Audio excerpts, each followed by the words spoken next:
Punjabi radio USA ਸੁਣ ਰਹੇ ਸਾਰੇ ਹੀ ਮਾਣਯੋਗ ਅਤੇ ਸਤਿਕਾਰਤ ਸਰੋਤਿਆਂ ਨੂੰ ਬਹੁਤ ਹੀ ਪਿਆਰ ਸਤਿਕਾਰ ਸਾਹਿਬ ਦੋਨੋਂ ਜੋੜ ਕੇ ਨਿੱਘੀ ਜਿਹੀ ਸਤਿ ਸ੍ਰੀ ਅਕਾਲ ਸਭ ਨੂੰ ਜੀ ਨੂੰ ਆਖਦੇ ਹਾਂ। ਸਰੋਤੇ ਪ੍ਰੋਗਰਾਮ ਦੇ ਵਿੱਚ ਆਪ ਸਭ ਨੂੰ ਸਵਾਗਤ ਕਰਦੇ ਹਾਂ। ਪ੍ਰੋਗਰਾਮ ਅਪਡੇਟ ਅਮਰੀਕਾ ਲੈ ਕੇ ਹਾਜ਼ਰ ਹੋ ਚੁੱਕੇ ਹਾਂ ਅਤੇ ਮੇਰੇ ਨਾਲ ਇਸ ਟਾਈਮ ਪ੍ਰੋਗਰਾਮ ਦੇ ਵਿੱਚ ਜੁੜ ਚੁੱਕੇ ਨੇ ਹਰਜੋਤ ਸਿੰਘ ਖਾਲਸਾ ਜੀ। ਹਰਜੋਤ ਸਿੰਘ ਜੀ ਨਿੱਘੀ ਜੀ ਆਇਆਂ ਨੂੰ ਪਿਆਰ ਭਰੀ ਸਤਿ ਸ਼੍ਰੀ ਅਕਾਲ ਜੀ। ਸਤਿ ਸ਼੍ਰੀ ਅਕਾਲ ਜੀ। ਪੰਜਾਬੀ ਰੇਡੀਓ USA ਦੇ ਜਿੰਨੇ ਵੀ ਸਰੋਤੇ ਸਾਡੇ ਸਾਰੇ ਹੀ AM ਸਟੇਸ਼ਨ FM ਸਟੇਸ਼ਨ ਨਾਲ ਦੀ ਨਾਲ ਆਈਫੋਨ ਐਂਡਰਾਇਡ ਐਪਸ ਦੇ ਉੱਤੇ ਟੈਲੀਫੋਨ ਦੇ ਰਾਹੀਂ ਅਤੇ ਘਰਾਂ ਦੇ ਵਿੱਚ ਰੇਡੀਓ ਸੈਟਸ 'ਤੇ ਸੁਣ ਰਹੇ ਸਾਰਿਆਂ ਨੂੰ ਜੀ ਆਇਆਂ ਨੂੰ ਅਤੇ ਬਹੁਤ ਹੀ ਪਿਆਰ ਅਤੇ ਸਤਿਕਾਰ ਭਰੀ ਸਤਿ ਸ਼੍ਰੀ ਅਕਾਲ। ਸਰੋਤਿਓ ਪ੍ਰੋਗਰਾਮ ਦੇ ਵਿੱਚ ਦੱਸਾਂਗੇ ਕੀ ਕੁਛ ਚੱਲ ਰਿਹਾ ਅਮਰੀਕਾ ਭਰ ਦੇ ਵਿੱਚ ਅਤੇ ਪ੍ਰੋਗਰਾਮ ਨੂੰ ਤੁਹਾਡੇ ਸਾਰਿਆਂ ਤੱਕ ਪਹੁੰਚਾਉਣ ਦੇ ਵਿੱਚ ਪੰਜਾਬੀ ਰੇਡੀਓ USA ਦਾ ਸਹਿਯੋਗ ਕੀਤਾ ਹੈ ਖਾਲਸਾ ਇੰਸ਼ੋਰੈਂਸ ਏਜੰਸੀ ਵਾਲੇ, ਜਿਨ੍ਹਾਂ ਦੇ ਕੋਲੋਂ ਤੁਸੀਂ ਹਰ ਇੱਕ ਤਰੀਕੇ ਦੀ ਇੰਸ਼ੋਰੈਂਸ ਕਰਵਾ ਸਕਦੇ ਹੋ। ਇੰਸ਼ੋਰੈਂਸ ਬਾਰੇ ਪਤਾ ਕਰਨ ਲਈ ਕਾਲ ਕਰ ਸਕਦੇ ਹੋ ਨੰਬਰ 408-272-2500 ਦੇ ਉੱਤੇ। ਇਸ ਦੇ ਨਾਲ ਸੰਤੋਖ ਸਿੰਘ, ਪਰਮਜੀਤ ਕੌਰ ਵਾਸੀ ਫਰੀਮੰਟ ਤੋਂ, ਸੁੱਚਾ ਸਿੰਘ ਜੀ ਫਰਜ਼ਨੋ ਤੋਂ, ਨਰਜੀਤ ਸਿੰਘ, ਕੁਲਵੰਤ ਕੌਰ ਪੱਡਾ ਰੋਜ਼ਵੈਲ ਤੋਂ, ਮਨਜੀਤ ਸਿੰਘ, ਨਰਿੰਦਰ ਕੌਰ ਕੁਲਾਰ ਕਲੋਵਿਸ ਤੋਂ, ਬਿੰਦਰ ਧਾਲੀਵਾਲ ਵੇਕਰਸਫੀਲਡ ਤੋਂ, ਸ਼ਿਵਿੰਦਰਪਾਲ ਸਿੰਘ ਵੇਕਰਸਫੀਲਡ ਤੋਂ, ਪੌਲ ਨਿੱਜਰ, ਬਿੰਦਰ ਖਹਿਰਾ, ਜਸਪਾਲ ਸੰਘਾ, ਜਸਪ੍ਰੀਤ ਸੰਘਾ, ਪ੍ਰਭਦੀਪ ਗਰੇਵਾਲ, ਸਨੀ ਗਰੇਵਾਲ, ਮਨਜੀਤ ਸਿੰਘ ਪੱਤੜ, ਰਣਦੀਪ ਬਾਜਵਾ, ਗਿੰਦਾ ਅਟਵਾਲ, ਬਿੰਦਾ ਅਟਵਾਲ, ਕੁਲਤਾਰ ਬੀਸਲਾ ਸਾਰੇ ਜਾਣੇ ਫਰਜ਼ਨੋ ਤੋਂ, ਅਤੇ ਸਤਨਾਮ ਸਿੰਘ, ਮਨਦੀਪ ਸਿੰਘ ਸੈਨ ਹੋਜ਼ੇ ਤੋਂ। ਇਹਨਾਂ ਸਾਰਿਆਂ ਦਾ ਬਹੁਤ ਬਹੁਤ ਧੰਨਵਾਦ ਕਰਦੇ ਹਾਂ ਜਿਨ੍ਹਾਂ ਨੇ ਇਸ ਪ੍ਰੋਗਰਾਮ ਨੂੰ ਤੁਹਾਡੇ ਸਾਰਿਆਂ ਤੱਕ ਪਹੁੰਚਾਉਣ ਦੇ ਵਿੱਚ ਪੰਜਾਬੀ ਰੇਡੀਓ USA ਦਾ ਸਹਿਯੋਗ ਕੀਤਾ। ਅਤੇ ਜੇਕਰ ਤੁਸੀਂ ਜਾਂ ਕੋਈ ਕਾਰੋਬਾਰ ਇਸ ਪ੍ਰੋਗਰਾਮ ਨੂੰ ਸਪਾਂਸਰ ਕਰਨਾ ਚਾਹੁੰਦੇ ਹੋ, ਸੰਪਰਕ ਕਰ ਸਕਦੇ ਹੋ ਨੰਬਰ 408-722-7698 ਦੇ ਉੱਤੇ ਜਾਂ 408-272-5200 ਦੇ ਉੱਤੇ। ਅਤੇ ਆਓ ਜਿਹੜੇ ਆਪਾਂ ਹਰਜੋਤ ਸਿੰਘ ਜੀ ਅੱਜ ਦੀਆਂ ਖਬਰਾਂ ਦੇ ਵੱਲ ਵੱਧਦੇ ਹਾਂ ਜੀ ਬਿਲਕੁਲ। ਪਹਿਲੀ ਖਬਰ ਵੱਲ ਚੱਲੀਏ ਅਤੇ ਜਿਹੜਾ ਕਾਂਗਰਸਮੈਨ ਨਿਊਨਸ ਦਾ ਹੈਗਾ ਆ, ਡੇਵਨ ਨੂਨਸ, ਜਿਹੜੇ ਰਿਪਬਲਿਕਨ ਹੈਗੇ ਕੈਲੀਫੋਰਨੀਆ ਤੋਂ, ਉਹਨਾਂ ਵਾਲਾ ਇਸ਼ੂ ਜਿਹੜਾ ਬੜਾ ਗਰਮਾਇਆ ਹੋਇਆ ਆ। ਅਤੇ ਕਿਉਂਕਿ ਜਿਹੜੇ FBI ਜਿਹੜੀ ਆ ਬਹੁਤ ਅਪਸੈਟ ਆ, ਜਿਹੜੇ ਕਲਾਸੀਫਾਈਡ ਇਨਫੋਰਮੇਸ਼ਨ ਜਿਹੜੀ ਆ ਉਹ ਰਿਲੀਜ਼ ਹੋਣ ਜਾ ਰਹੀ ਹੈਗੀ ਆ, ਅਤੇ ਮੋਸਟ ਪ੍ਰੋਬਬਲੀ ਕਹਿੰਦੇ ਸ਼ਾਇਦ ਅੱਜ ਉਹ ਰਿਲੀਜ਼ ਹੋ ਜਾਏ। ਅਤੇ ਹਰਜੋਤ ਸਿੰਘ ਜੀ ਮਸਲਾ ਇਸ ਕਰਕੇ ਹੋਰ ਵੀ ਜ਼ਿਆਦਾ ਗਰਮਾ ਗਿਆ ਵੀ ਕਿਉਂਕਿ ਜਿਹੜੇ ਨਿਊਨਸ ਆ ਉਹਨਾਂ ਨੇ ਆਪਣੀ ਮਰਜ਼ੀ ਦੇ ਨਾਲ ਉਸ ਮੈਮੇ ਦੇ ਵਿੱਚੋਂ ਕਈ ਚੀਜ਼ਾਂ ਕੱਢ ਦਿੱਤੀਆਂ, ਓਮਿਸ਼ਨਸ ਜਿਹੜੀਆਂ ਉਹਨਾਂ ਨੇ ਉਹ ਕਰ ਦਿੱਤੀਆਂ, ਅਤੇ ਉਹ ਬਗੈਰ ਕਮੇਟੀ ਦੀ ਜਿਹੜੀ ਸਲਾਹ ਲਏ ਤੋਂ ਆਪਣੇ ਨਿੱਜੀ ਪੱਧਰ ਦੇ ਉੱਤੇ ਉਹਨਾਂ ਨੇ ਕੱਢ ਕੇ ਜਿਹੜੀਆਂ ਉਹ ਵਾਈਟ ਹਾਊਸ ਨੂੰ ਉਹ ਘੱਲ ਦਿੱਤੀਆਂ ਨੇ। ਜੇ ਉਹ ਜਿਹੜੀਆਂ ਉਹ ਚੀਜ਼ਾਂ ਉਹ ਸਾਰੀਆਂ ਮੈਮੋ ਜੇ ਉਹ ਰਿਲੀਜ਼ ਕਰਨਾ ਜਿਹੜਾ ਉਹ ਚਾਹੁੰਦੇ ਨੇ, ਹਾਊਸ ਨੇ ਆਲਰੇਡੀ ਉਸ ਦੇ ਉੱਤੇ ਵੋਟ ਕਰ ਦਿੱਤੀ ਆ। ਇਸ ਕਰਕੇ ਹੋਰ ਵੀ ਜ਼ਿਆਦਾ ਜਿਹੜਾ ਇੱਕ ਵਿਵਾਦ ਜਿਹੜਾ ਆ ਉਹ ਭਖਿਆ ਹੋਇਆ ਆ। ਅਤੇ ਦੇਖਦੇ ਹਾਂ ਵੀ ਇਹ ਕਦੋਂ ਤੱਕ ਜਿਹੜਾ ਇਹ ਮੈਮੋ ਜਿਹੜਾ ਰਿਲੀਜ਼ ਹੋ ਜਾਵੇਗਾ, ਕਿਉਂਕਿ ਉਸ ਦਿਨ ਜਦੋਂ state of the union address ਹੋਇਆ ਆ, ਉਸ ਤੋਂ ਬਾਅਦ ਦੇ ਵਿੱਚ ਜਦੋਂ ਰਾਸ਼ਟਰਪਤੀ ਕਈਆਂ ਨਾਲ ਗੱਲਾਂ ਕਰ ਰਹੇ ਸੀ ਤਾਂ ਜਦੋਂ ਉਹਨਾਂ ਨੂੰ ਪੁੱਛਿਆ ਗਿਆ ਸੀਗਾ ਤਾਂ ਉਹ ਕਹਿੰਦੇ ਸੀਗੇ ਵੀ ਹਾਂ 100% ਜਿਹੜਾ ਆਪਾਂ ਮੈਮੋ ਆ ਉਸ ਨੂੰ ਰਿਲੀਜ਼ ਕਰਨ ਦੇ ਉਹ ਜਿਹੜੇ ਖੁਦ ਹੱਕ ਦੇ ਵਿੱਚ ਨੇ। ਬਾਕੀ ਸਲਾਹ ਜਿਹੜੀ ਮਸ਼ਵਰਾ ਹੋਵੇਗਾ ਕਿਉਂਕਿ ਡਿਪਾਰਟਮੈਂਟ ਆਫ ਜਸਟਿਸ ਤੇ FBI ਦੋਨੋਂ ਹੀ ਇਸ ਮੈਮੋ ਦੇ ਜ਼ਰੀਏ ਕਿਤੇ ਨਾ ਕਿਤੇ ਘਿਰਦੇ ਨਜ਼ਰ ਬਿਲਕੁਲ। ਅਤੇ ਦੋਨਾਂ ਨੇ ਜਿਹੜੀ ਆ FBI ਨੇ ਅਤੇ ਨਾਲ ਦੀ ਨਾਲ ਡਿਪਾਰਟਮੈਂਟ ਆਫ ਜਸਟਿਸ ਨੇ ਜਿਹੜੀ ਆ FBI ਦੇ ਖਾਸ ਕਰਕੇ ਜਿਹੜੇ ਡਾਇਰੈਕਟਰ ਕ੍ਰਿਸਟੋਫਰ ਰੇ ਹੈਗੇ ਆ, ਉਹਨਾਂ ਨੇ ਪਹਿਲਾਂ ਬੇਨਤੀ ਕੀਤੀ ਸੀ ਜਿਹੜਾ ਵਾਈਟ ਹਾਊਸ ਆ ਵੀ ਇਹਨੂੰ ਰਿਲੀਜ਼ ਨਾ ਕੀਤਾ ਜਾਵੇ, ਇਹਦੇ ਨਾਲ ਜਿਹੜੀ ਸਾਡੀ ਸਿਕਿਉਰਿਟੀ ਆ ਉਹ ਰਿਸਕ 'ਤੇ ਹੁੰਦੀ ਆ।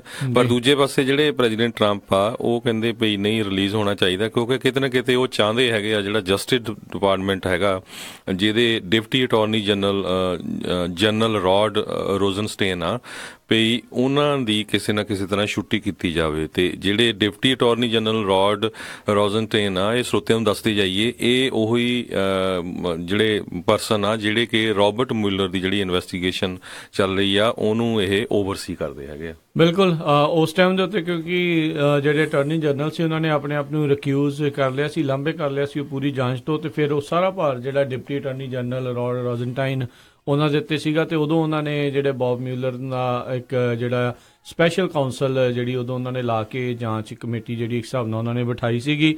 ਅਤੇ ਇਹ ਜਿਹੜੀ ਹੁਣ ਦੇਖਦੇ ਹਾਂ ਵੀ ਕੀ ਬਣਦਾ ਹੈ। ਆਲਰੇਡੀ ਹੋਰ ਵੀ ਕਈ ਤਰੀਕੇ ਦੀਆਂ ਗੱਲਾਂ ਜਿਹੜੀਆਂ ਉਹ ਸਾਹਮਣੇ ਆ ਰਹੀਆਂ ਆ, ਜਿਸ ਦੇ ਵਿੱਚ ਜਿਹੜੇ ਡੋਨਲਡ ਟਰੰਪ ਜੂਨੀਅਰ ਉਹਨਾਂ ਦਾ ਵੀ ਨਾਮ ਜਿਹੜਾ ਵਿਵਾਦ ਦੇ ਵਿੱਚ ਜਿਹੜਾ ਉਹ ਹੁਣ ਹੌਲੀ ਹੌਲੀ ਜਿਹੜਾ ਉਹ ਮਿਲ ਰਿਹਾ ਆ। ਆਲਰੇਡੀ ਉਹਨਾਂ ਨੂੰ ਵੀ ਸੱਦਿਆ ਗਿਆ ਸੀਗਾ, ਗੱਲਬਾਤ ਹੋਈ ਸੀਗੀ, ਉਹਨਾਂ ਨੂੰ ਵੀ ਕਈ ਕੁਛ ਪੁੱਛਿਆ ਗਿਆ। ਸੋ ਦੇਖਣ ਵਾਲੀ ਗੱਲ ਹੋਏਗੀ। ਕੱਲ੍ਹ ਇੱਕ ਹੋਰ ਖਬਰ ਹਰਜੋਤ ਸਿੰਘ ਜੀ ਕਾਫੀ ਚਰਚਾ ਜਿਹੜੀ ਬਟੋਰ ਰਹੀ ਸੀਗੀ ਵੀ ਜਿਹੜੇ ਰੌਡ ਰੋਜ਼ਨਸਟਾਈਨ ਨੂੰ ਪੁੱਛਿਆ ਗਿਆ ਡੋਨਲਡ ਟਰੰਪ ਵੱਲੋਂ ਵੀ are you on my team, ਵੀ ਕੀ ਤੁਸੀਂ ਉਹਨਾਂ ਦੀ ਟੀਮ ਦੇ ਉੱਤੇ ਹੋ। ਹੁਣ ਦੇਖੋ, ਇਹ ਜਿੰਨੀਆਂ ਵੀ ਇਹ ਅਟਾਰਨੀ ਜਨਰਲ ਜਾਂ ਜਿਹੜੇ ਆ ਨਿਯੁਕਤੀਆਂ ਜਿਹੜੀਆਂ ਆ ਉਹ ਰਾਸ਼ਟਰਪਤੀ ਜਿਹੜੇ ਜ਼ਰੂਰ ਕਰਦੇ ਨੇ, ਪਰ ਇਹਦਾ ਮਤਲਬ ਇਹ ਨਹੀਂ ਆ ਵੀ ਉਹ ਸੰਵਿਧਾਨ ਦੇ ਉਲਟ ਜਾ ਸਕਦੇ ਨੇ। ਉਹਨਾਂ ਨੇ ਜਿਹੜੀ ਮੰਨਣੀ ਉਹ ਸੰਵਿਧਾਨ ਦੇ ਅਕੋਰਡਿੰਗਲੀ ਹੀ ਜਿਹੜੀ ਕਰਨੀ ਪੈਣੀ ਹੈ। ਪ੍ਰੀਤ ਭਰਾਰਾ ਦਾ ਐਗਜ਼ਾਮਪਲ ਇੱਕ ਜਿਹੜਾ ਆਪਣੇ ਸਾਹਮਣੇ ਆ, ਡੈਮੋਕ੍ਰੇਟ ਪਾਰਟੀ ਦੇ ਸਮੇਂ ਦਾ ਜਿਹੜਾ ਉਹ ਅਟਾਰਨੀ ਜਨਰਲ ਉਸ ਨੂੰ ਲੱਗਾ ਰਹਿਣ ਦਿੱਤਾ ਸੀਗਾ, ਪਰ ਜਦੋਂ ਉਹਨਾਂ ਦਾ ਇੱਕ ਪੋਡਕਾਸਟ ਜਿਹੜਾ ਆ ਉਹ ਚੱਲਦਾ, ਉਹਦੇ ਵਿੱਚ ਜਦੋਂ ਮੈਂ ਸੁਣਿਆ ਸੀ, ਦੱਸ ਰਹੇ ਸੀਗੇ, ਕਹਿੰਦੇ ਮੈਨੂੰ 2 ਵਾਰੀ ਡਾਇਰੈਕਟ ਪਰਸਨਲ ਜਿਹੜੇ ਸੈੱਲ ਦੇ ਉੱਤੇ ਰਾਸ਼ਟਰਪਤੀ ਟਰੰਪ ਦੀ ਡਾਇਰੈਕਟ ਕਾਲਸ ਆਈ, ਤੇ ਮੈਂ ਉਦੋਂ ਕਾਲ ਚੁੱਕੀ ਨਹੀਂ, ਤੇ ਮੈਂ ਆਪਣੇ ਜਿਹੜੇ ਉਹ ਪੁੱਛਿਆ ਉਹਨਾਂ ਨੂੰ, ਜਿਹੜਾ ਆਪਣਾ ਹੈਗਾ ਆਫਿਸ, ਵੀ ਕੀ ਮੈਂ ਡਾਇਰੈਕਟ ਇਹਨਾਂ ਦੀ ਕਾਲ ਲੈ ਸਕਦਾ ਜਾਂ ਕੋਈ ਓਵਰਸਾਈਟ ਹੋਣੀ ਚਾਹੀਦੀ ਆ ਮੈਂ ਜਦੋਂ ਉਹਨਾਂ ਦੀ ਕਾਲ ਲਵਾਂ। ਕਹਿੰਦੇ ਵੀ ਤੂੰ ਚੰਗਾ ਕੀਤਾ, ਵੈਸੇ ਨਹੀਂ ਲਈ। ਤੇ ਆਈ ਥਿੰਕ ਜਦੋਂ 1-2 ਵਾਰੀ ਉਹਨਾਂ ਨੇ ਜਦੋਂ ਕਾਲ ਦਾ ਜਵਾਬ ਨਹੀਂ ਦਿੱਤਾ, ਤੇ ਫਿਰ ਹੋਰ ਕਈ ਗੱਲਾਂ ਜਿਹੜੀਆਂ ਹੋਈਆਂ ਹੋਣਗੀਆਂ ਅੰਦਰੂਨੀ ਤੌਰ ਦੇ ਉੱਤੇ, ਉਹਨਾਂ ਦੀ ਵੀ ਜਿਹੜੀ ਬਾਅਦ ਵਿੱਚ ਛੁੱਟੀ ਜਿਹੜੀ ਉਹ ਕਰ ਦਿੱਤੀ ਗਈ ਸੀਗੀ। ਸੋ ਇਹ ਕਾਫੀ ਪੇਚੀਦਾ ਮਸਲਾ ਹੁੰਦਾ ਜਦੋਂ ਸੰਵਿਧਾਨਿਕ ਤੌਰ ਦੇ ਉੱਤੇ ਦੇਖਣਾ ਪੈਂਦਾ ਵੀ ਕੀ ਕਰੈਕਟ ਆ, ਕੀ ਇਨਕਰੈਕਟ ਆ। ਹਰ ਇੱਕ ਜਣਾ ਆਪਣੇ ਹਿਸਾਬ ਨਾਲ ਇੰਟਰਪ੍ਰੇਟ ਕਰਦਾ ਆ ਜਿਹੜਾ ਸੰਵਿਧਾਨ ਨੂੰ, ਜੋ ਲਿਖਿਆ ਹੁੰਦਾ ਆ, ਜਿਹੜੇ ਰੂਲਸ ਲਿਖੇ ਹੁੰਦੇ ਆ। ਸੋ ਦੇਖਦੇ ਆ ਵੀ ਇਸ ਦੇ ਕਰਕੇ ਜਿਹੜਾ ਇਹ ਮੈਮੋ ਜੇ ਰਿਲੀਜ਼ ਹੋ ਜਾਂਦਾ ਆ, ਤਾਂ ਇਹਦੇ ਕਰਕੇ ਕਿੰਨੀ ਕੁ ਵੱਡੀ ਜਿਹੜੀ ਮੁਸ਼ਕਲਾਂ ਜਿਹੜੀਆਂ ਆ ਉਹ ਸਾਹਮਣਾ ਕਰਨਾ ਪਊਗਾ। ਪਰ ਇੱਕ ਗੱਲ ਤਾਂ ਕਲੀਅਰ ਆ ਵੀ ਜਿਹੜੀ ਖਾਸ ਕਰਕੇ FBI ਤੇ ਇੰਟੈਲੀਜੈਂਸ ਏਜੰਸੀਆਂ ਆ ਉਹ ਸੇਮ ਪੇਜ ਤੇ ਨਹੀਂ ਹੈਗੀਆਂ ਪ੍ਰੈਜ਼ੀਡੈਂਟ ਟਰੰਪ ਦੇ ਨਾਲ।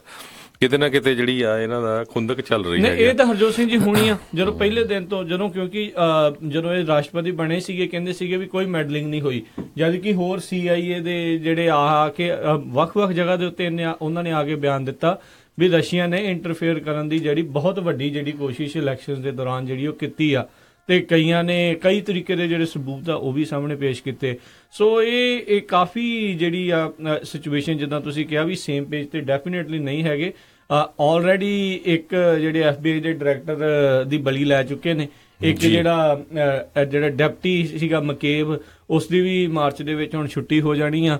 ਹੁਣ ਇੱਕ ਜਿਹੜੇ ਨਵੇਂ FBI ਦੇ ਡਾਇਰੈਕਟਰ ਆ ਕ੍ਰਿਸਟੋਫਰ ਰੇ, ਉਹਨਾਂ ਦਾ ਵੀ ਜੇ ਉਹਨਾਂ ਦੇ ਨਾਲ ਵੀ ਇਦਾਂ ਮਤਭੇਦ ਬਣਿਆ ਰਿਹਾ, ਕਿਉਂਕਿ ਇਹਨਾਂ ਨੂੰ ਤੇ ਇਹਨਾਂ ਨੇ ਖੁਦ ਜਿਹੜਾ ਨੋਮੀਨੇਟ ਕਰਕੇ ਜਿਹੜਾ ਉੱਥੇ ਲੈ ਕੇ ਆਂਦਾ ਸੀ, ਤੇ ਫਿਰ ਪਤਾ ਨਹੀਂ ਆਉਣ ਵਾਲੇ ਸਮੇਂ ਦੇ ਵਿੱਚ ਕੋਈ FBI ਦਾ ਡਾਇਰੈਕਟਰ ਰਹੂਗਾ ਕਿ ਰਾਸ਼ਟਰਪਤੀ ਖੁਦ ਹੀ ਜਿਹੜੀ ਉਸਦੀ ਕਹਿ ਲਓ ਵੀ ਨਿਗਰਾਨੀ ਜਿਹੜੀ ਉਹ ਕਰਨਗੇ।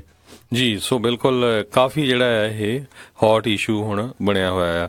ਸੋ ਹੋਪਫੁਲੀ ਲੱਗਦਾ ਆ ਵੀ ਮੋਸਟ ਪ੍ਰੋਬਬਲੀ ਅੱਜ ਹੀ ਕਹਿੰਦੇ ਉਹ ਰਿਲੀਜ਼ ਕਰ ਦੇਣਗੇ, ਕਿਉਂਕਿ ਇੱਕ ਤਾਂ ਪਹਿਲਾਂ ਹੀ ਇਹਨਾਂ ਨੂੰ ਬੂਸਟ ਬਹੁਤ ਮਿਲਿਆ ਹੈਗਾ ਜਦੋਂ state of the union address ਕੀਤਾ ਪ੍ਰੈਜ਼ੀਡੈਂਟ ਨੇ। ਉਹ ਤੋਂ ਬਾਅਦ ਅਗਰ ਕਹਿੰਦੇ ਇਹ ਹੁਣ ਫੇਰ ਦੁਬਾਰਾ ਕੀ ਇਹ ਮੈਮੋਜ਼ ਜਿਹੜੇ ਰਿਲੀਜ਼ ਕਰਦੇ ਆ, ਇਹਦੇ ਨਾਲ ਜਿਹੜਾ ਆ ਕਾਫੀ ਹੋਰ ਜਿਹੜਾ ਰਿਪਬਲਿਕਨਸ ਜਿਹੜੇ ਆ ਉਹ ਆਪਣੇ ਆਪ ਨੂੰ ਜਿਹੜਾ ਉਹਨਾਂ ਨੂੰ ਬੂਸਟ ਮਿਲੇਗਾ।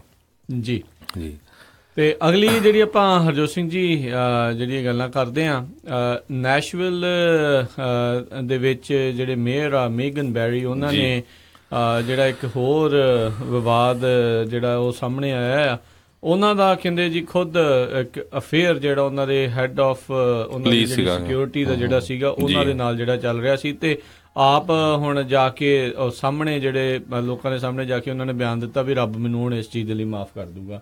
ਸੋ ਤੁਸੀਂ ਦੇਖੋ ਵੀ 54 ਸਾਲਾਂ ਦੀ ਇਹ ਹੈਗੀ ਆ ਮੇਅਰ ਹੈਗੀ ਆ, ਤੇ ਬੜਾ ਅਨਫੋਰਚੂਨੇਟ ਪਾਰਟ ਇਹ ਆ ਰਾਜਕਰਮਵੀਰ ਸਿੰਘ ਜੀ, ਕੁਛ ਕੁ ਮਹੀਨੇ ਪਹਿਲਾਂ 6-7 ਮਹੀਨੇ ਪਹਿਲਾਂ ਇਹਨਾਂ ਦਾ ਇੱਕੋ ਇੱਕ ਬੇਟਾ ਸੀ 22 ਸਾਲਾਂ ਦੇ, ਜਿਹਦੀ ਮੌਤ ਹੋ ਗਈ ਸੀ। ਤੇ ਉੱਥੇ ਦਾ ਜਿਹੜਾ ਪੁਲਿਸ ਚੀਫ ਸੀ ਉੱਥੇ ਦੇ ਨਾਲ ਹੀ ਉਹਦਾ ਜਿਹੜਾ ਅਫੇਅਰ ਚੱਲ ਰਿਹਾ ਸੀ, ਤੇ ਪੁਲਿਸ ਚੀਫ ਜਿਹੜਾ ਉਹ ਪਹਿਲਾਂ ਰਿਜ਼ਾਈਨ ਕਰ ਗਿਆ, ਤੇ ਹੁਣ ਉਹਨਾਂ ਨੇ ਆ ਕੇ ਜਿਹੜੇ ਇਹ ਬਿਆਨ ਦਿੱਤਾ ਹੈਗਾ। ਸੋ ਇਹ ਇਦਾਂ ਦੀ ਜਿਹੜੀ ਪ੍ਰੋਬਲਮ ਆ ਬੜੀ USA ਦੇ ਵਿੱਚ ਹੁਣ ਚੱਲ ਰਹੀ ਹੈਗੀ। ਬਿਲਕੁਲ ਇਨਫਿਡੈਲਿਟੀ ਜਿਹੜੇ ਕਹਿ ਸਕਦੇ ਵੀ ਇਸ ਤਰੀਕੇ ਦੇ ਨਾਲ ਜਿਹੜਾ ਬਹੁਤ ਚੱਲ ਰਿਹਾ ਵੀ ਇੱਕ ਦੂਜੇ ਦੇ ਪਾਰਟਨਰਸ ਪ੍ਰਤੀ ਵਫਾਦਾਰੀ ਜਿਹੜੀ ਉਹ ਘਟ ਰਹੀ ਆ।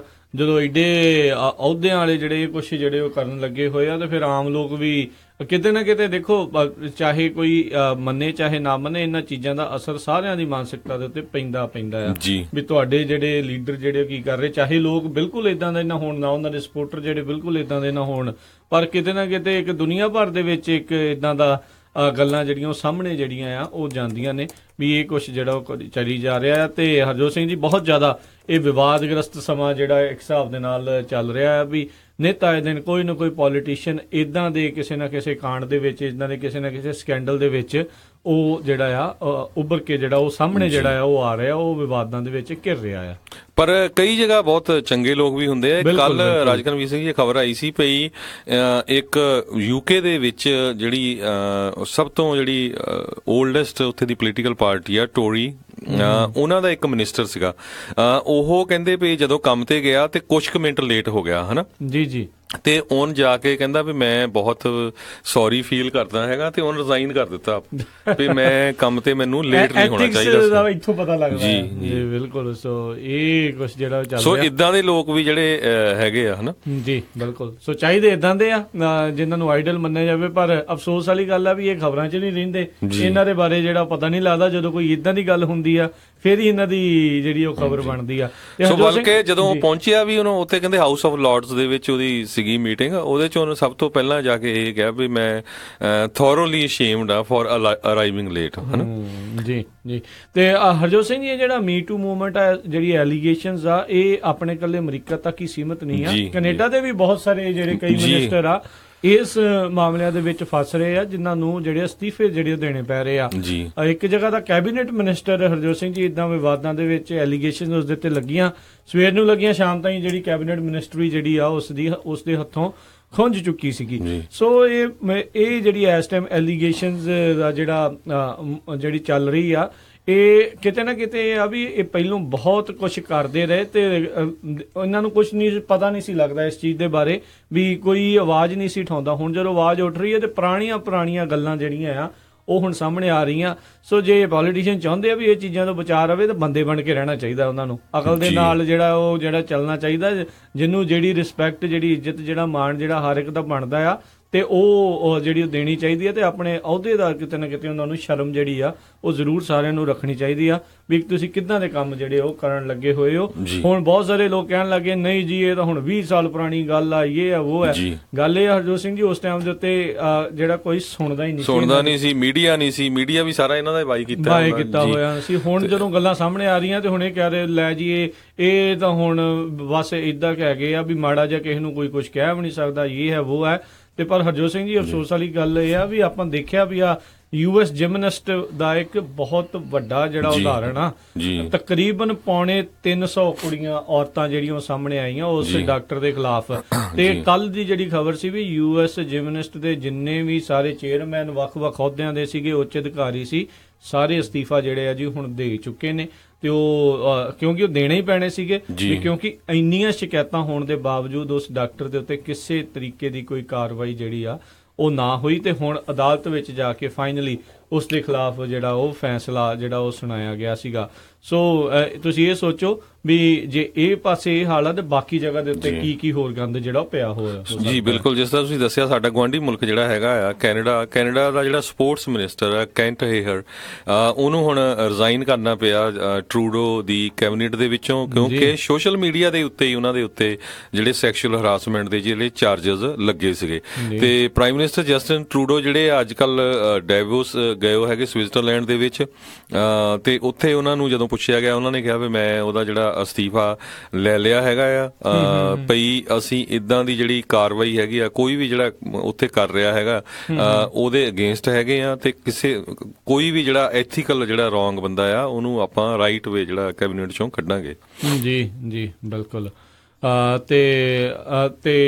ਤੇ ਹਰਜੋਤ ਸਿੰਘ ਜੀ, ਜਿਹੜੀਆਂ ਆਪਣੀਆਂ ਅਗਲੀਆਂ ਜਿਹੜੀਆਂ ਖਬਰਾਂ ਉਸ ਦੇ ਵੱਲ ਜਿਹੜਾ ਵਧਦੇ ਆ, ਹਰਜੋਤ ਸਿੰਘ ਜਿਹੜੇ ਕਾਫੀ ਚਰਚਾ ਬਟੋਰੀ ਆ ਜਿਸ ਕਿਤਾਬ ਨੇ ਫਾਇਰ ਐਂਡ ਫਿਊਰੀ, ਉਸ ਦੇ ਕਹਿੰਦੇ ਆ ਵੀ ਜਿਹੜੇ ਲੇਖਕ ਨੇ ਮਾਈਕਲ ਵੋਲਫ, ਉਹ ਜਿਹੜੇ ਪਹੁੰਚੇ ਸੀਗੇ ਇੱਕ ਸ਼ੋਅ ਦੇ ਵਿੱਚ, ਮੀਕਾ ਬਰਜ਼ੈਂਸਕੀ, ਤੇ ਨਾਲ ਉਹ ਜਿਹੜੀ ਉੱਥੇ ਗੱਲਬਾਤ ਜਿਹੜੀ ਉਹ ਕਰ ਰਹੇ ਸੀਗੇ ਤੇ MSNBC ਦੇ ਉੱਤੇ ਜਿਹੜੇ ਉਹਨੂੰ ਲੈ ਕੇ ਆਏ ਸੀਗੇ।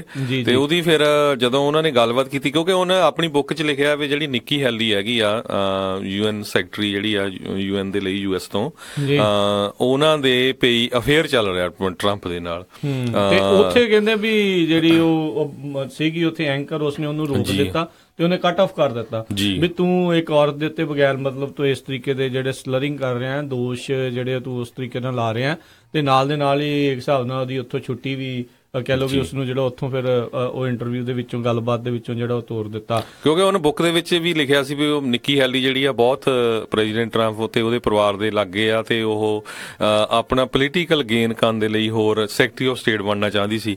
ਤੇ ਜਦੋਂ ਪਿੱਛੇ ਜਿਹੇ 2 ਦਿਨ ਹੋਏ ਨਿੱਕੀ ਹੈਲੀ ਨੇ ਵੀ ਸਟੇਟਮੈਂਟ ਦਿੱਤੀ ਸੀ, ਕਹਿੰਦੀ ਕਦੇ ਵੀ ਮੈਂ ਜਦੋਂ ਪ੍ਰੈਜ਼ੀਡੈਂਟ ਟਰੰਪ ਨੂੰ ਮਿਲੀ ਆ ਵੀ ਕੱਲੀ ਨਹੀਂ ਸੀ, ਹਮੇਸ਼ਾ ਹੀ ਮੀਟਿੰਗ ਜੋ ਵੀ ਸੀ ਹਨਾ ਅਧਿਕਾਰੀਆਂ ਦੇ ਜੀ। ਸੋ ਇਦਾਂ ਤੇ ਕਾਫੀ ਜਿਹੜੀ ਉਸ ਬੰਦੇ ਦੀ ਉਹਨੇ ਬੇਇੱਜ਼ਤੀ ਕਰ ਦਿੱਤੀ MSNBC ਦੀ ਹੋਸਟ ਜਿਹੜੀ ਲੇਡੀ ਹੈਗੀ ਆ ਮੀਕਾ ਬ੍ਰੈਂਜਿਸਕੀ। ਹਰਜੋਤ ਸਿੰਘ ਜੀ ਯਾਦ ਹੋਣਾ ਚਾਹੀਦਾ ਰਾਸ਼ਟਰਪਤੀ ਟਰੰਪ ਦੇ ਉੱਤੇ ਰਾਸ਼ਟਰਪਤੀ ਟਰੰਪ ਇਹਦੇ ਉੱਤੇ ਬਹੁਤ ਜ਼ਿਆਦਾ ਵਰੇ ਸੀ, ਉਹਨਾਂ ਨੇ ਬਹੁਤ ਪਰਸਨਲ ਇਨਸਲਟ ਜਿਹੜੀਆਂ ਇਸ ਦੇ ਉੱਤੇ ਜਿਹੜੀਆਂ ਕੀਤੀਆਂ ਸੀ, ਇਹਦੀ ਪਲਾਸਟਿਕ ਸਰਜਰੀ ਦੇ ਉੱਤੇ ਬੜੇ ਭੱਦੇ ਕਮੈਂਟ ਜਿਹੜੀ ਇਸ ਬੀਬੀ ਦੇ ਉੱਤੇ ਕੀਤੇ ਸੀ, ਪਰ ਫਿਰ ਵੀ ਜਿਹੜੀ ਆ ਉਹ ਉਸ ਬੀਬੀ ਦੇ ਖਿਲਾਫ ਉਹਨੇ ਗੱਲ ਨਹੀਂ ਸੁਣੀ ਵੀ ਤੂੰ ਧੱਕੇ ਦੇ ਨਾਲ ਜਿਹੜਾ ਆ ਉਹ ਬਗੈਰ ਮਤਲਬ ਜਿਹੜੇ ਦੋਸ਼ ਲਾ ਰਿਹਾ ਤੇ ਤੂੰ ਇੱਕ ਨੈਸ਼ਨਲ ਟੀਵੀ ਦੇ ਉੱਤੇ ਜਿਹੜਾ ਬੋਲ ਰਿਹਾ ਤੇ ਏਡੀ ਭੈੜੀ ਭਾਸ਼ਾ ਜਿਹੜੀ ਬੋਲਣੀ ਤੈਨੂੰ ਸ਼ੋਭਦੀ ਨਹੀਂ। ਤੇ ਉਹਨੇ ਉੱਥੇ ਜਿਹੜਾ ਕਿਹਾ ਵੀ ਇਹ ਜਿਹੜੀ BS ਆ ਇੱਥੇ ਇਦਾਂ ਦੀ ਜਿਹੜੀ ਅਸੀਂ ਨਹੀਂ ਸੁਣਦੇ ਹੁੰਦੇ ਤੇ ਨਾ ਜਿਹੜੀ ਇੱਥੇ ਕਰਨ ਦਿੰਦੇ ਆ। ਸੋ ਕਿਤੇ ਨਾ ਕਿਤੇ ਅਜਿਹੀਆਂ ਗੱਲਾਂ ਤੋਂ ਬਾਅਦ ਦੇ ਵਿੱਚ ਇਹ ਲੱਗਣ ਲੱਗ ਜਾਂਦਾ ਆ ਵੀ ਇਹ ਜਿਹੜੀ ਕਿਤਾਬ ਆ ਫਾਇਰ ਐਂਡ ਫਿਊਰੀ ਉਸ ਦੇ ਵਿੱਚ ਮਸਾਲਾ ਜ਼ਿਆਦਾ ਆ ਜੀ, ਕਿਤੇ ਨਾ ਕਿਤੇ ਵੀ ਗੱਲਾਂ ਜਿਹੜੀਆਂ ਆ ਬਗੈਰ ਮਤਲਬ ਤੋਂ ਵਧਾ ਚੜਾ ਕੇ ਜਿਹੜੀਆਂ ਆ ਉਹ ਪੇਸ਼ ਕੀਤੀਆਂ ਗਈਆਂ ਹੋਣੀਆਂ। ਉਹਦੇ ਵੈਸੇ ਤਾਂ ਬੈਸਟ ਸੈਲਰ ਜਿਹੜੀ ਕਿਤੇ ਨਾ ਕਿਤੇ ਇੱਕ ਹਿਸਾਬ ਨਾਲ ਉਹ ਕਿਤਾਬ ਜਿਹੜੀ ਉਹ ਬਣ ਗਈ, ਚੰਗੇ ਚੋਖੇ ਪੈਸੇ ਜਿਹੜਾ ਉਹ ਜ਼ਰੂਰ ਬਣਾ ਗਿਆ ਇਸ ਕਿਤਾਬ ਤੋਂ। ਬਾਕੀ ਉਸ ਗੱਲਾਂ ਕਿੰਨੀਆਂ ਕੁ ਉਸ ਦੇ ਵਿੱਚ ਹੋਰ ਗੱਲਾਂ ਜਿਹੜੀਆਂ ਉਹ ਸੱਚ ਨੇ, ਕਿੰਨੀਆਂ ਕੁ ਇੱਦਾਂ ਹੀ ਮਸਾਲੇ ਵਾਲੀਆਂ ਹੋਣਗੀਆਂ, ਇਹ ਤਾਂ ਬਾਅਦ ਦੇ ਵਿੱਚ ਹੌਲੀ ਹੌਲੀ ਜਦੋਂ ਲੋਕਾਂ ਦਾ ਇੱਕ ਹਿਸਾਬ ਦੇ ਨਾਲ ਚੇਂਜ ਹੋ ਜਾਂਦਾ ਆ, ਮੂਡ ਵੀ ਚੇਂਜ ਹੋ ਜਾਂਦਾ ਵੀ ਬਹੁਤ ਹੋ ਗਈਆਂ, ਬਹੁਤ ਸੁਣ ਲਿਆ ਸੀ ਇੱਦਾਂ ਦੀਆਂ ਚੀਜ਼ਾਂ, ਫਿਰ ਉਹ ਹੌਲੀ ਹੌਲੀ ਘਟ ਜਾਂਦਾ ਹੈ ਕੰਮ। ਸੋ ਬਿਲਕੁਲ 17 ਲੱਖ ਜਿਹੜੀਆਂ ਉਹਦੀਆਂ ਬੁੱਕ ਦੀਆਂ ਕਾਪੀਆਂ ਪਹਿਲੇ 3 ਵੀਕਾਂ 'ਚ ਵਿਕੀਆਂ ਸੀਗੀਆਂ, ਦੇਖ ਲਓ ਜੀ। ਸੋ ਇਦਾਂ ਜਿਹੜਾ ਰਾਈਟ ਨਾਓ ਜਿਹੜਾ ਉਹ ਹੋਇਆ, ਉਹਨਾਂ ਨੇ ਕਿਹਾ ਵੀ ਬਹੁਤ ਇੱਕ ਡਿਸਗ੍ਰੇਸਫੁਲ ਜਿਹੜੀ ਗੱਲ ਤੁਸੀਂ ਮਾਈਕਲ ਵੋਲਫ ਨੂੰ ਆਖਿਆ ਗਿਆ ਵੀ ਤੁਸੀਂ ਕਰ ਰਹੇ ਹੋ, ਜਿਹੜੀ ਨਿੱਕੀ ਹੈਲੀ ਦੇ ਉੱਤੇ ਜਿਹੜੇ ਬਗੈਰ ਮਤਲਬ ਦੇ ਤੁਸੀਂ ਇਹ ਦੋਸ਼ ਜਿਹੜੇ ਉਹ ਲਾ ਰਹੇ ਹੋ ਜੀ। ਨੈਸ਼ਵਿਲ ਵਾਲੀ ਤਾਂ ਆਪਾਂ ਖਬਰ ਆਲਰੇਡੀ ਸਾਂਝੀ ਕਰ ਲਈ, ਉੱਥੇ ਦੀ ਜਿਹੜੀ ਮੇਅਰ ਦਾ ਅਫੇਅਰ ਦਾ ਚੱਕਰ ਸੀਗਾ। ਤੇ ਹਰਜੋਤ ਸਿੰਘ ਜੀ ਆਪਾਂ ਜੇ ਸੈਨ ਫਰਾਂਸਿਸਕੋ ਦੀ ਅਗਲੀ ਇੱਕ ਗੱਲ ਕਰੀਏ, ਸੈਨ ਫਰਾਂਸਿਸਕੋ ਦੇ ਵਿੱਚ ਜਿਹੜੇ ਆਪਣੇ ਕੈਲੀਫੋਰਨੀਆ ਦੇ ਪ੍ਰੋਸੀਕਿਊਟਰ ਆ ਉਹ ਇਸ ਟਾਈਮ ਇਹ ਮਨ ਬਣਾਈ ਬੈਠੇ ਆ ਵੀ ਜਿਹੜੀਆਂ ਛੋਟੀਆਂ ਮੋਟੀਆਂ ਮੈਰੀਜੁਆਨਾ ਦੀਆਂ ਤੇ ਪੁਰਾਣੀਆਂ ਜਿਹੜੀਆਂ ਕਨਵਿਕਸ਼ਨਸ ਆ ਉਹ ਜਿਹੜੀਆਂ ਕਿਤੇ ਨਾ ਕਿਤੇ ਉਹ ਚੱਕਣ ਜਾ ਰਹੇ ਆ। ਬਹੁਤ ਸਾਰੇ ਲੋਕ, ਹਜ਼ਾਰਾਂ ਹੀ ਲੋਕ ਜਿਹੜੇ ਇਦਾਂ ਮੈਰੀਜੁਆਨਾ ਦੇ ਇਦਾਂ ਦੇ ਕੇਸਾਂ ਦੇ ਵਿੱਚ ਫਸੇ ਹੋਏ ਨੇ, ਉਹਨਾਂ ਨੂੰ ਇਸ ਦਾ ਕਾਫੀ ਮੁਨਾਫਾ ਜਿਹੜਾ ਆ ਉਹ ਜ਼ਰੂਰ ਕਹਿੰਦੇ ਆ ਜੀ ਉਹ ਹੋਣ ਜਾ ਰਿਹਾ ਆ।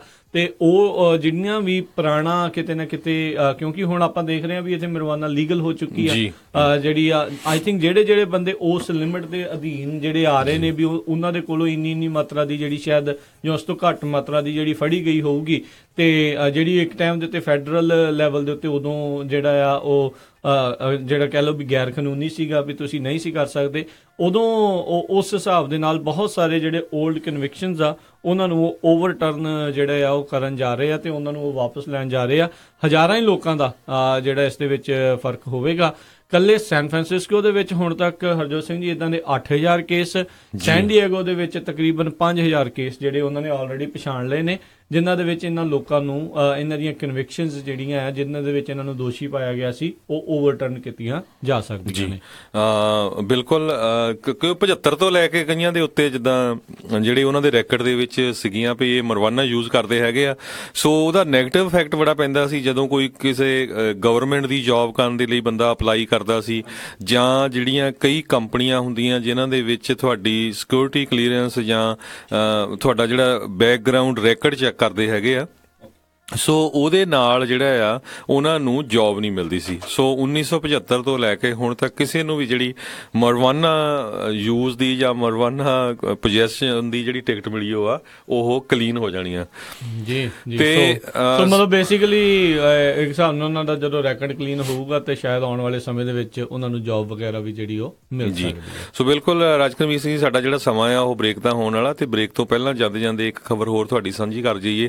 ਸਾਊਥ ਅਫਰੀਕਾ ਦੇ ਵਿੱਚ ਕੇਪ ਟਾਊਨ ਜਿਹੜੀ ਆਪਾਂ ਪਿਛਲੇ ਹਫ਼ਤੇ ਵੀ ਖਬਰ ਸਾਂਝੀ ਕੀਤੀ ਸੀ ਕਿ ਉੱਥੇ ਪੂਰੀ ਤਰ੍ਹਾਂ ਸੋਕਾ ਪੈ ਗਿਆ ਆ, ਡਰਾਊਟ ਪੈ ਗਿਆ ਆ, ਤੇ ਪਿਛਲੇ ਹਫ਼ਤੇ ਜਿਹੜੀ ਖਬਰ ਆਪਾਂ ਸਾਂਝੀ ਕੀਤੀ ਸੀ ਭਈ ਉਹਨਾਂ ਨੇ ਲਿਮਟ ਕੀਤੀ ਸੀਗੀ ਭਈ ਇੱਕ ਬੰਦੇ ਨੂੰ ਸਿਰਫ 23 ਗੈਲਨ ਜਿਹੜਾ ਪਾਣੀ ਆ ਉਹ ਦਿੱਤਾ ਜਾਊਗਾ ਰੋਜ਼ ਯੂਜ਼ ਕਰਨ ਦੇ ਲਈ।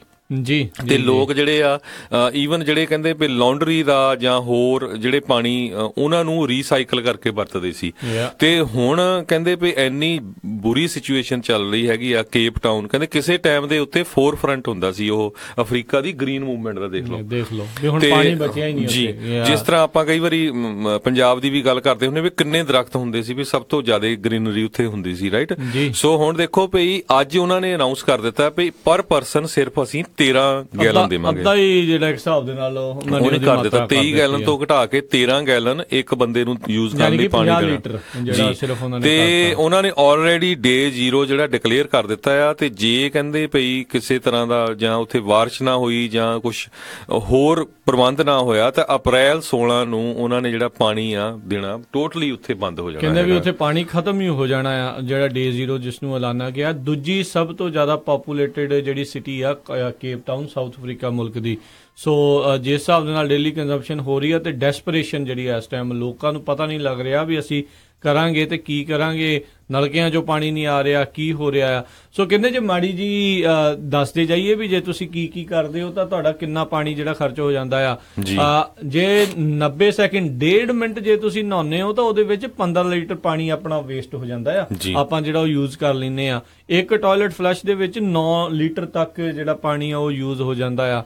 ਸੋ ਹੱਥ ਪੈਰ ਧੋਣੇ ਹੋਣ, ਕੁਛ ਕਰਨਾ ਹੋਵੇ, ਉਹਦੇ ਲਈ 3 ਲੀਟਰ ਵਰਤਿਆ ਜਾਂਦਾ ਆ। ਪਾਣੀ ਜੇ ਖੁਦ ਜਿਹੜਾ ਬੰਦਾ ਪੀਂਦਾ ਜਦੋਂ ਇੰਨਾ ਹੁੰਦਾ ਉਦੋਂ ਤੇ ਵੀ ਜ਼ਿਆਦਾ ਲੱਗਦੀ ਹੁੰਦੀ ਹੈ। ਹਰਜੋਤ ਸਿੰਘ ਜੀ, ਜਦੋਂ ਡਰਾਊਟ ਹੋਵੇ, ਗਰਮੀ ਹੋਵੇ, ਸੋਕਾ ਜਿਹੜਾ ਚੱਲ ਰਿਹਾ ਹੋਵੇ ਤਾਂ ਤੁਸੀਂ ਕਰੋਗੇ ਕਿ 2-2, 3-3 ਲੀਟਰ ਬੰਦਾ ਉਹ 'ਚ ਪਾਣੀ ਪੀ ਜਾਂਦਾ। ਤੇ ਕਹਿੰਦੇ ਮਸਾਂ ਹੀ ਗੁਜ਼ਾਰਾ ਕਰਨ ਵਾਲੀ ਗੱਲ ਆ ਵੀ ਇਸ ਚੀਜ਼ ਦੇ ਨਾਲ।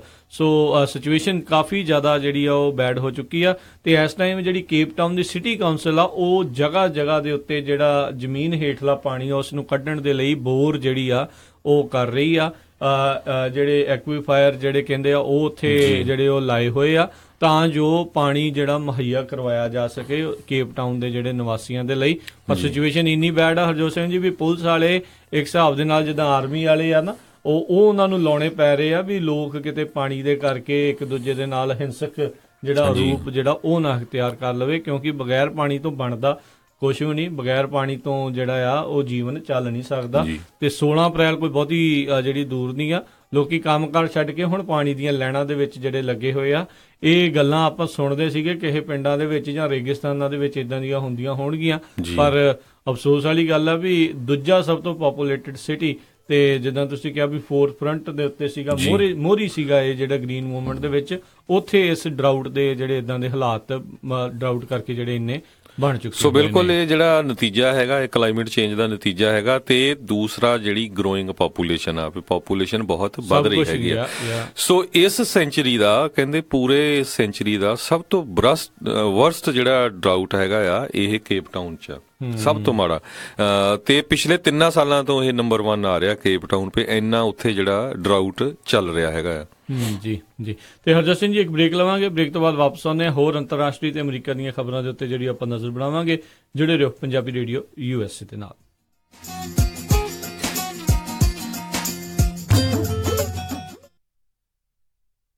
ਤੁਸੀਂ ਸੁਣ ਰਹੇ ਹੋ Punjabi radio USA on KOBO 1450 AM Yuba City, KIID 1470 AM Sacramento, and KWRU 1300 AM Fresno. Transport express West Sacramento ਵਾਲਿਆਂ ਨੂੰ ਇਸ ਮੌਕੇ ਕੰਪਨੀ ਡਰਾਈਵਰਜ਼ ਅਤੇ ਓਨਰ ਆਪਰੇਟਰਸ ਦੀ ਜ਼ਰੂਰਤ ਹੈ। ਇਹਨਾਂ ਦੇ ਪੱਕੇ ਲੋਡ ਨਾਰਥ ਅਤੇ ਸਾਊਥ ਕੈਲੀਫੋਰਨੀਆ ਤੋਂ ਓਰੇਗਨ, ਵਾਸ਼ਿੰਗਟਨ, ਆਈਡਾਹੋ ਦੇ ਹਨ। ਤਜਰਬੇ ਅਨੁਸਾਰ ਡਰਾਈਵਰ ਨੂੰ 42 ਤੋਂ 45 ਸੈਂਟ ਪਰ ਮਾਈਲ ਮਿਲਣਗੇ। ਹਰ ਹਫ਼ਤੇ ਤਨਖਾਹ ਮਿਲੇਗੀ। ਵਧੀਆ ਸੇਫਟੀ ਰੈਕਡ ਵਾਲੇ ਨੂੰ 2 ਸੈਂਟ ਪਰ ਮਾਈਲ ਐਕਸਟਰਾ ਦਿੱਤੇ ਜਾਣਗੇ। ਇਹਨਾਂ ਦੇ ਕੈਲੀਫੋਰਨੀਆ ਵਿੱਚ 90% ਹੁੱਕ ਐਂਡ ਡ੍ਰੌਪ ਦੇ ਲੋਡ ਹਨ। ਸਾਰੇ ਹੀ ਲੋਡਸ ਡਰਾਈ ਲੋਡ ਹਨ। ਡਰਾਈਵਰਸ ਨੂੰ ਸਾਲ ਵਿੱਚ 1 ਵੀਕ ਦੀ ਪੇਡ ਵਕੇਸ਼ਨ ਮਿਲੇਗੀ। ਘੱਟੋ ਘੱਟ 2 ਸਾਲ ਦਾ ਐਕਸਪੀਰੀਅੰਸ ਹੋਵੇ। ਹੋਰ ਜਾਣਕਾਰੀ ਲਈ ਕਾਲ ਕਰੋ ਜਗਜੀਤ ਗਿੱਲ ਜਾਂ ਮੈਨੀ Gill, number 916 330 4010 916 330 4010।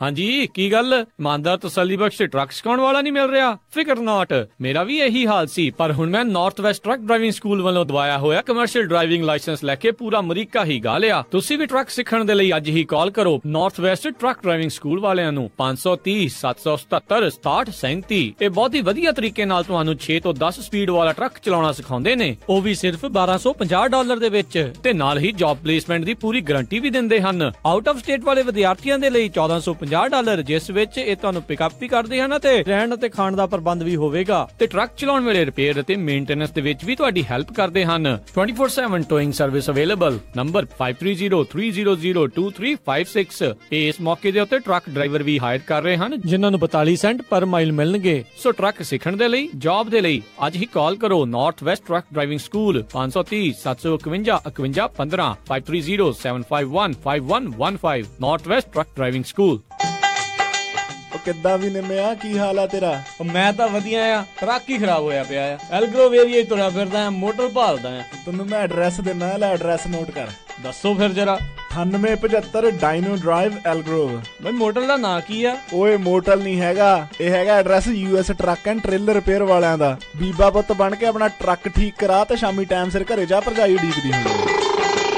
US truck and trailer repair, ਜਿਨ੍ਹਾਂ ਕੋਲੋਂ ਤੁਸੀਂ engine work, transmission, rear and clutch, oil change ਜਾਂ ਬ੍ਰੇਕ ਸਰਵਿਸ ਵਰਗਾ ਕੋਈ ਵੀ ਕੰਮ ਕਰਾ ਸਕਦੇ ਹੋ। ਇਹ ਹਰ ਤਰੀਕੇ ਦੇ ਟਰੱਕ ਅਤੇ ਟ੍ਰੇਲਰਾਂ ਦੀਆਂ ਅਲਾਈਨਮੈਂਟ ਅਤੇ ਮੁਰੰਮਤ ਕਰਦੇ ਨੇ, ਤੇ ਤੁਸੀਂ ਇਹਨਾਂ ਤੋਂ ਆਪਣੇ ਟਰੱਕਾਂ ਲਈ ਪੁਰਾਣੇ ਅਤੇ ਨਵੇਂ ਟਾਇਰ ਬਹੁਤ ਹੀ ਵਾਜਿਬ ਦਾਮਾਂ ਤੇ ਵੀ ਖਰੀਦ ਸਕਦੇ ਹੋ। ਇਹ ਹਫਤੇ ਦੇ 7 ਦਿਨ ਸਵੇਰੇ 8 ਤੋਂ ਲੈ ਕੇ 6 ਵਜੇ ਤੱਕ ਖੁੱਲੇ ਰਹਿੰਦੇ ਨੇ। ਹੋਰ ਜਾਣਕਾਰੀ ਲਈ ਆਪ ਜੀ ਕਾਲ ਕਰੋ 916 686 2664 916 686 2664 ਤੇ ਇਹਨਾਂ ਦਾ ਐਡਰੈਸ ਹੈ 9875 Dino Drive Elk Grove California. Sacramento ਇਲਾਕੇ ਦੇ ਵਿੱਚ ਡਾਕਟਰ ਪਰਮਜੀਤ ਸਿੰਘ ਤੱਖਰ MD ਉਹਨਾਂ ਦੀ ਸਰਪ੍ਰਸਤੀ ਹੇਠ ਤੱਖਰ ਅਰਜੈਂਟ ਕੇਅਰ ਅਤੇ family medicine clinic 8191 Timberlake Way Suite 400 Sacramento. Takhar urgent care ਅਤੇ ਫੈਮਿਲੀ ਮੈਡੀਸਨ ਕਲੀਨਿਕ ਤੋਂ ਤੁਸੀਂ immigration physical, DOT physicals, blood pressure treatment, ਦਿਲ ਦੀਆਂ ਬਿਮਾਰੀਆਂ, ਢਿੱਡ ਦੀਆਂ ਬਿਮਾਰੀਆਂ, diabetes, arthritis, back neck pain, mental illness, EKG, blood work, urine analysis, TB testing, pregnancy testing, ear irrigation, ingrown toenail removal ਦੇ ਨਾਲ ਹੋਰ ਵੀ ਕਈ ਬਿਮਾਰੀਆਂ ਦਾ ਇਲਾਜ ਕਰਵਾ ਸਕਦੇ ਹੋ। ਤੁਸੀਂ ਇਹਨਾਂ ਦੇ ਕੋਲੋਂ ਸਕਿਨ ਦਾ ਤੇ ਚਮੜੀ ਦੇ ਰੋਗਾਂ ਦਾ ਇਲਾਜ ਕਰਵਾ ਸਕਦੇ ਹੋ। ਵਧੇਰੇ ਜਾਣਕਾਰੀ ਲਈ ਕਾਲ ਕਰੋ 916 688 8888 916 688 8888। ਤੱਖਰ ਅਰਜੈਂਟ ਕੇਅਰ ਅਤੇ family medicine clinic 8191 Timberlake Way Suite 400 Sacramento 916 688 8888। ਨਾ ਮੈਂ ਕਹਿੰਨੀ ਆ ਜੀ ਮੁੰਡੇ ਦਾ ਆਪਾਂ ਵਿਆਹ ਤਾਂ ਧਰ ਲਿਆ, ਪਰ ਮੈਨੂੰ ਤਾਂ ਐ ਲੱਗਦਾ ਵੀ ਟੈਨਸ਼ਨਾਂ ਨੂੰ ਹੀ ਘਰ ਕਰ ਲਿਆ। ਹਰ ਕੋਈ ਪੁੱਛਦਾ ਵੀ ਕੋਈ ਹਾਲ ਹੁਲ ਬੁੱਕ ਕਰ ਲਿਆ ਕਿ ਨਹੀਂ ਕਰ ਲਿਆ। ਉਹ ਭਾਗਵਾਨ ਨੇ ਐਵੇਂ ਨਾ ਜਾ ਘਬਰਾਈ, ਫਲਮਿੰਗੋ ਪੈਲਸ ਵਾਲਿਆਂ ਨੂੰ ਦੇ ਆਇਆ ਸਾਈ। ਬਈ 1200 ਤੇ 700 ਦੀ ਕਪੈਸਿਟੀ ਵਾਲੇ 2 ਹਾਲ ਨੇ ਸੈਕਰਾਮੈਂਟੋ ਚ, ਬਲੇਹੋ ਚ ਵੀ 500 ਦੀ ਕਪੈਸਿਟੀ ਵਾਲਾ 1 ਹਾਲ ਹੈਗਾ। ਨਾ ਹਾਲ ਚ ਫੁੱਲ ਬੱਤੀਆਂ ਵੀ ਲਾਉਣੇ ਆ ਤੇ ਵਿਆਹ ਦੀ ਭਾਜੀ ਚ ਸ਼ੱਕਰ ਪਾਰੇ ਵੀ ਪਾਉਣੇ ਆ। ਉਹ ਭਾਗਵਾਨ ਨੇ ਤੂੰ ਦਿਲ ਚ ਜਮਾ ਨਾ ਰੱਖ ਸ਼ੱਕ, ਉਹ ਸਾਰਾ ਕੁਝ ਹੀ ਦਿੰਦੇ ਆ ਚੱਕ।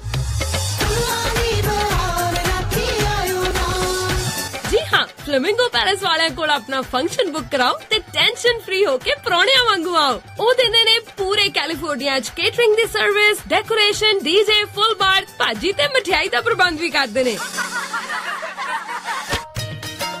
ਵਧੇਰੇ ਜਾਣਕਾਰੀ ਲਈ ਕਾਲ ਪਾਲ 5103258433 510 325 8433 916 334 6000 916 334 6000। ਕੱਲ ਵੰਗ ਦੀ ਕਰਾਂ ਜਾਂ ਤੇਰੀ ਸੰਗ ਦੀ, ਦੋਵੇਂ ਚੀਜ਼ਾਂ ਸੋਹਣੀਆਂ ਨਹੀਂ ਦੋਵੇਂ। ਸਤਿ ਸ਼੍ਰੀ ਅਕਾਲ ਜੀ, ਮੈਂ ਹਾਂ ਤੁਹਾਡਾ ਆਪਣਾ ਜੱਸੀ ਸੋਲ।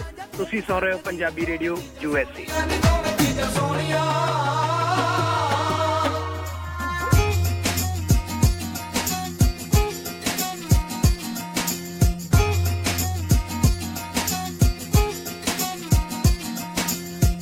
ਪੰਜਾਬੀ ਰੇਡੀਓ USA ਸੁਣ ਰਹੇ ਸਾਰੇ ਸਰੋਤਿਆਂ ਨੂੰ ਇੱਕ ਵਾਰੀ ਫਿਰ ਨਿੱਘੀ ਜੀ ਆਇਆਂ ਨੂੰ ਸਭ ਦਾ ਸਵਾਗਤ ਹੈ। ਇਸ ਵਕਤ ਪ੍ਰੋਗਰਾਮ ਦੇ ਵਿੱਚ ਪ੍ਰੋਗਰਾਮ ਚੱਲ ਰਿਹਾ ਜੀ ਅਪਡੇਟ ਅਮਰੀਕਾ। ਹਰਜੋਤ ਸਿੰਘ ਜੀ ਸਵਾਗਤ ਹੈ, ਜੀ ਆਇਆਂ ਨੂੰ। ਧੰਨਵਾਦ ਜੀ। ਇੱਕ ਵਾਰੀ ਫੇਰ ਜਿੰਨੇ ਵੀ ਸਰੋਤੇ ਸਾਡੇ ਨਾਲ ਜੁੜੇ ਹੋਏ ਆ ਸਾਡੇ ਸਾਰੇ ਹੀ ਸਟੇਸ਼ਨਾਂ ਦੇ ਰਾਹੀਂ, ਤੇ ਸਾਰਿਆਂ ਨੂੰ ਜੀ ਆਇਆਂ ਨੂੰ ਤੇ ਬਹੁਤ ਹੀ ਪਿਆਰ ਤੇ ਸਤਿਕਾਰ ਭਰੀ ਸਤਿ ਸ੍ਰੀ ਅਕਾਲ। ਤੇ ਆਪਾਂ ਅਗਲੀ ਖਬਰ ਵੱਲ ਚੱਲੀਏ। ਸਿਟੀ ਆਫ ਸੈਨ ਹੋਜ਼ੇ ਆ, ਜਿੱਥੇ ਸਾਡਾ ਸਟੂਡੀਓ ਵੀ ਹੈਗਾ, ਉਹਨਾਂ ਨੇ ਹੁਣ ਵੋਟ ਕਰ ਦਿੱਤਾ ਵੀ ਜਿਹੜਾ ਇੱਥੇ ਕ੍ਰਿਸਟੋਫਰ ਕੋਲੰਬਸ ਦਾ ਜਿਹੜਾ ਸਟੈਚੂ ਆ, ਬੋਤਾ ਬਹੁਤ ਵੱਡਾ ਸੀਗਾ, ਉਹਨੂੰ ਜਿਹੜਾ ਆ ਆਉਣ ਵਾਲੇ ਦਿਨਾਂ ਦੇ ਵਿੱਚ ਉਹ ਰਿਮੂਵ ਕਰਨ ਜਾ ਰਹੇ ਹੈਗੇ ਆ। ਬਿਲਕੁਲ। ਸੋ ਇਹ ਫੈਸਲਾ ਜਿਹੜਾ ਸਿਟੀ ਕੌਂਸਲ ਨੇ ਜਿਹੜਾ ਲੈ ਲਿਆ, ਕਿਉਂਕਿ ਇਸ ਦੇ ਪਿੱਛੇ ਕਾਰਨ ਇਹ ਦੱਸੇ ਜਾ ਰਹੇ ਆ ਵੀ ਜਿਹੜੇ ਇੱਥੋਂ ਦੇ ਮੂਲ ਨਿਵਾਸੀ ਆ, ਉਹਨਾਂ ਨੇ ਕਿਹਾ ਵੀ ਜੇ ਬੰਦਾ ਇੱਥੇ ਨਾ ਆਉਂਦਾ ਤੇ ਜਿਹੜੀਆਂ ਮੁਸ਼ਕਲਾਂ ਦਾ ਸਾਹਮਣਾ ਨਾ ਕਰਨਾ ਪੈਂਦਾ, ਬਾਹਰੋਂ ਲੋਕ ਜਿਹੜੇ ਉਹ ਜ਼ਿਆਦਾ ਆ ਗਏ, ਤੇ ਉਹਨਾਂ ਨੇ ਕਿਉਂਕਿ ਉਹਨਾਂ ਜਿਹੜੇ ਮੂਲ ਨਿਵਾਸੀਆਂ ਦਾ ਹਾਲ ਇੱਥੇ ਬਹੁਤ ਜ਼ਿਆਦਾ ਮਾੜਾ ਹੋ ਚੁੱਕਾ, ਜਾਂ ਤੇ ਬਰਾਬਰਤਾ ਉਸ ਹਿਸਾਬ ਦੇ ਨਾਲ ਜਿਹੜੀ ਮਿਲੀ ਰਹਿੰਦੀ, ਪਰ ਰਿਜ਼ਰਵੇਸ਼ਨਾਂ ਦੇ ਤਹਿਤ ਹੋਰ ਕਈ ਚੀਜ਼ਾਂ ਜਿਹੜੀਆਂ ਕਰਕੇ ਐਜੂਕੇਸ਼ਨ ਉਹਨਾਂ ਨੂੰ ਜਿਹੜੀ ਸਹੀ ਤਰੀਕੇ ਤੱਕ ਨਾ ਪਹੁੰਚਾਉਣ ਦੀ, ਸੋ ਹੋਰ ਕਈ ਜਿਹੜੇ ਕਾਰਨ ਇਸ ਦੇ ਵਿੱਚ ਉਹ ਕਹਿੰਦੇ ਆ ਵੀ ਉਹ ਮੁੱਖ ਦੋਸ਼ੀ ਦੇ ਹਿਸਾਬ ਦੇ ਨਾਲ ਇਸ ਬੰਦੇ ਨੂੰ ਜਿਹੜਾ ਉਹ ਮੰਨਦੇ ਨੇ। ਉਹ ਤਾਂ ਦੇਖੋ ਬੰਦਾ ਲੱਭਣ ਆਇਆ ਸੀ ਕਈ ਕੁਛ, ਉਹ ਜਿਹੜੀ ਵੀ ਧਰਤੀ ਦੇ ਉੱਤੇ ਪਹੁੰਚਿਆ, ਜਹਾਜ਼ ਤੇ ਚੜਿਆ ਆਉਂਦਾ ਸੀਗਾ, ਜਿੱਥੇ ਸਮੁੰਦਰੀ ਜਹਾਜ਼ ਤੇ ਆਇਆ ਪਹੁੰਚ ਗਿਆ ਤਾਂ ਉੱਥੇ ਉਹਨੇ ਆਪਣਾ ਡੇਰਾ ਵਸਾ ਲਿਆ।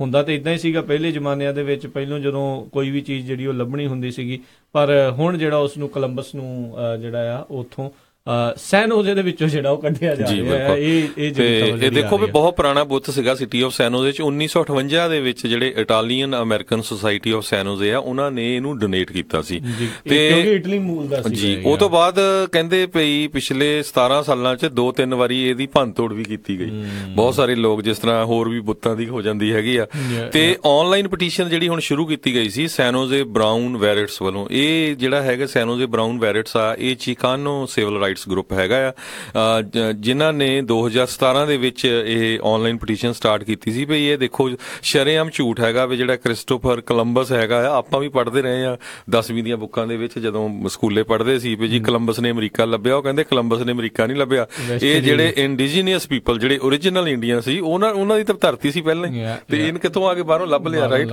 ਪਹਿਲਾਂ ਹੀ ਸੀਗੇ ਇੱਥੇ, ਜਾਂ ਤਾਂ ਕੋਈ ਵੀ ਇੱਥੇ ਕੋਈ ਰਹਿੰਦਾ ਨਾ ਹੋਵੇ। ਸੋ ਬਿਲਕੁਲ ਬਹੁਤ ਵੱਡਾ ਸਟੈਚੂ 1958 ਤੋਂ ਜਿਹੜਾ ਸਿਟੀ ਆਫ ਸੈਨ ਹੋਜ਼ੇ ਸੀ ਉਹਨੂੰ ਰਿਮੂਵ ਕਰਨ ਜਾ ਰਹੇ ਆ। ਤੇ ਇਦਾਂ ਹੀ ਕੁਛ ਜਿਹੜੇ ਸਮਾਂ ਪਹਿਲਾਂ ਸਿਟੀ ਆਫ ਸੈਨ ਫਰਾਂਸਿਸਕੋ ਨੇ ਵੀ 12 ਫੁੱਟ ਲੰਮਾ ਜਿਹੜਾ ਸਟੈਚੂ ਸੀ ਕੋਲੰਬਸ ਦਾ, ਉਹਨੂੰ ਰਿਮੂਵ ਕਰ ਦਿੱਤਾ ਸੀ, ਜਿਹੜਾ ਕਿ ਪੂਰਾ ਪੈਸੀਫਿਕ ਓਸ਼ਨ ਨੂੰ ਸੈਨ ਫਰਾਂਸਿਸਕੋ ਚ ਦੇਖਦਾ ਸੀਗਾ ਜੀ।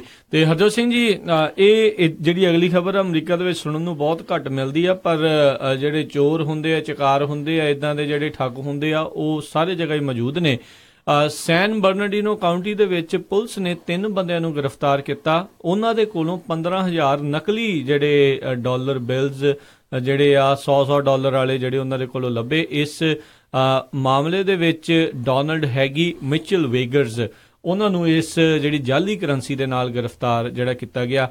ਕਹਿੰਦੇ ਵੀ ਉਹਨਾਂ ਦਾ ਕੰਮ ਇੰਨਾ ਕੁ ਜ਼ਿਆਦਾ ਸੋਫਿਸਟੀਕੇਟਡ ਸੀਗਾ, ਇੱਕ ਤਾਂ ਜਿਹੜੇ ਨਕਲੀ ਕਾਉਂਟਰਫਿਟ ਕੈਸ਼ ਤਾਂ ਉਹ ਚਲਾ ਹੀ ਰਹੇ ਸੀ, ਕ੍ਰੈਡਿਟ ਕਾਰਡ ਵੀ ਜਿਹੜੇ ਨਕਲੀ ਜਿਹੜੇ ਉਹ ਉਸ ਤਰੀਕੇ ਦੇ ਨਾਲ ਉਹ ਚਲਾਈ ਜਾ ਰਹੇ ਸੀਗੇ।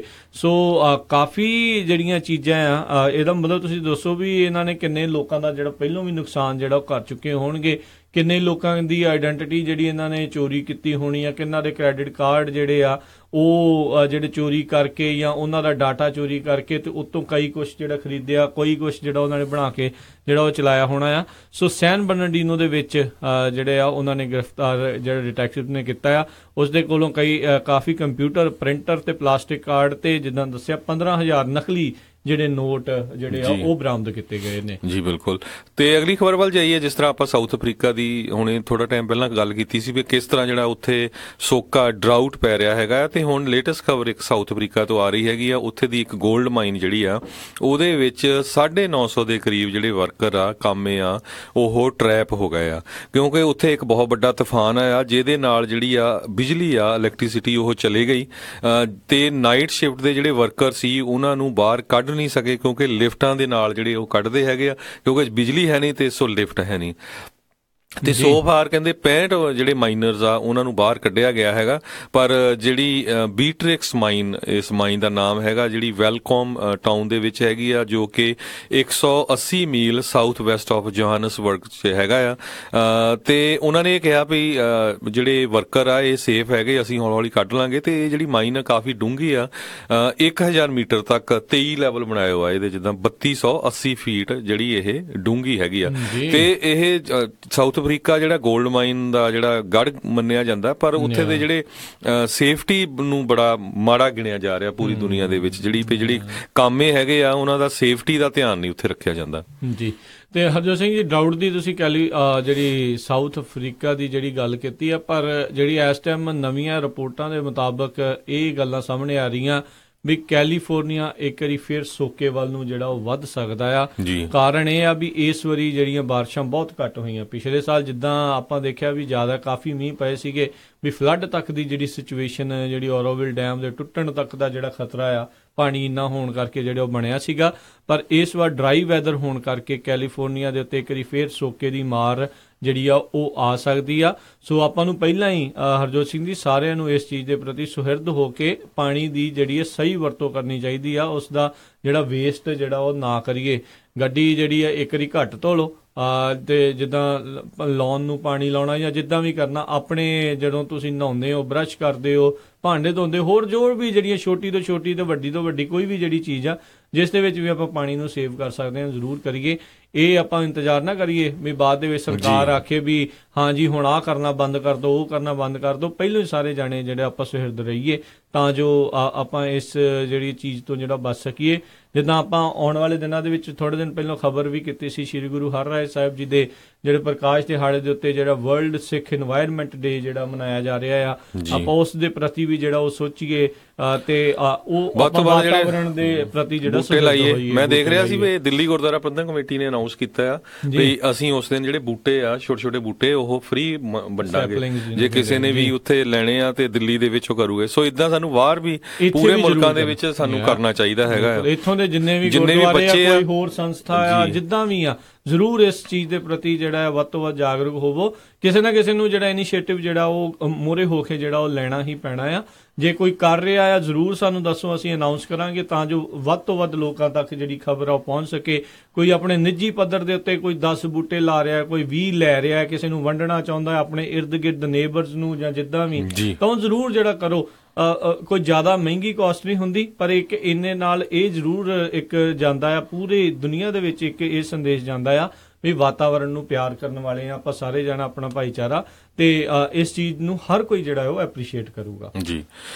ਅਗਲੀ ਖਬਰ ਥੋੜੀ ਜਿਹੀ ਮੈਡੀਕਲ ਨਾਲ ਰਿਲੇਟਡ ਆਪਾਂ ਸਾਂਝੀ ਕਰੀਏ। ਰਾਜਕਨਵੀਰ ਸਿੰਘ ਜੀ, ਜਿਹੜੀ ਸਟੈਨਫੋਰਡ ਯੂਨੀਵਰਸਿਟੀ ਦੇ ਵਿੱਚ ਉੱਥੇ ਦੇ ਜਿਹੜੇ ਸਾਇੰਟਿਸਟ ਆ ਉਹਨਾਂ ਨੇ ਇੱਕ ਜਿਹੜਾ ਟੀਕਾ ਆ ਉਹਦੀ ਖੋਜ ਕੀਤੀ ਆ ਵੈਕਸੀਨੇਸ਼ਨ ਦੀ, ਜਿਹਨੇ ਇੱਕ ਮਾਈਸ ਦੇ ਵਿੱਚ, ਚੂਹੇ ਦੇ ਵਿੱਚੋਂ ਜਿਹੜਾ ਆ ਕਹਿੰਦੇ ਕੈਂਸਰ ਆ ਉਹਨੂੰ ਰਿਮੂਵ ਕਰ ਦਿੱਤਾ ਹੈਗਾ। ਹਰਜੋਤ ਸਿੰਘ ਜੀ, ਕੱਲਾ ਇੱਕ ਨਹੀਂ 90 ਵੱਖ-ਵੱਖ ਚੂਹਿਆਂ ਦੇ ਵਿੱਚ ਵੱਖ-ਵੱਖ ਤਰ੍ਹਾਂ ਦੇ ਕੈਂਸਰਸ ਦਾ ਉਸਨੇ ਜਿਹੜੀ ਰੋਕਥਾਮ ਜਿਹੜੀ ਕੀਤੀ ਆ, ਉਸ ਨਾਲ ਇਲਾਜ ਜਿਹੜਾ ਉਸਨੇ ਕੀਤਾ ਆ।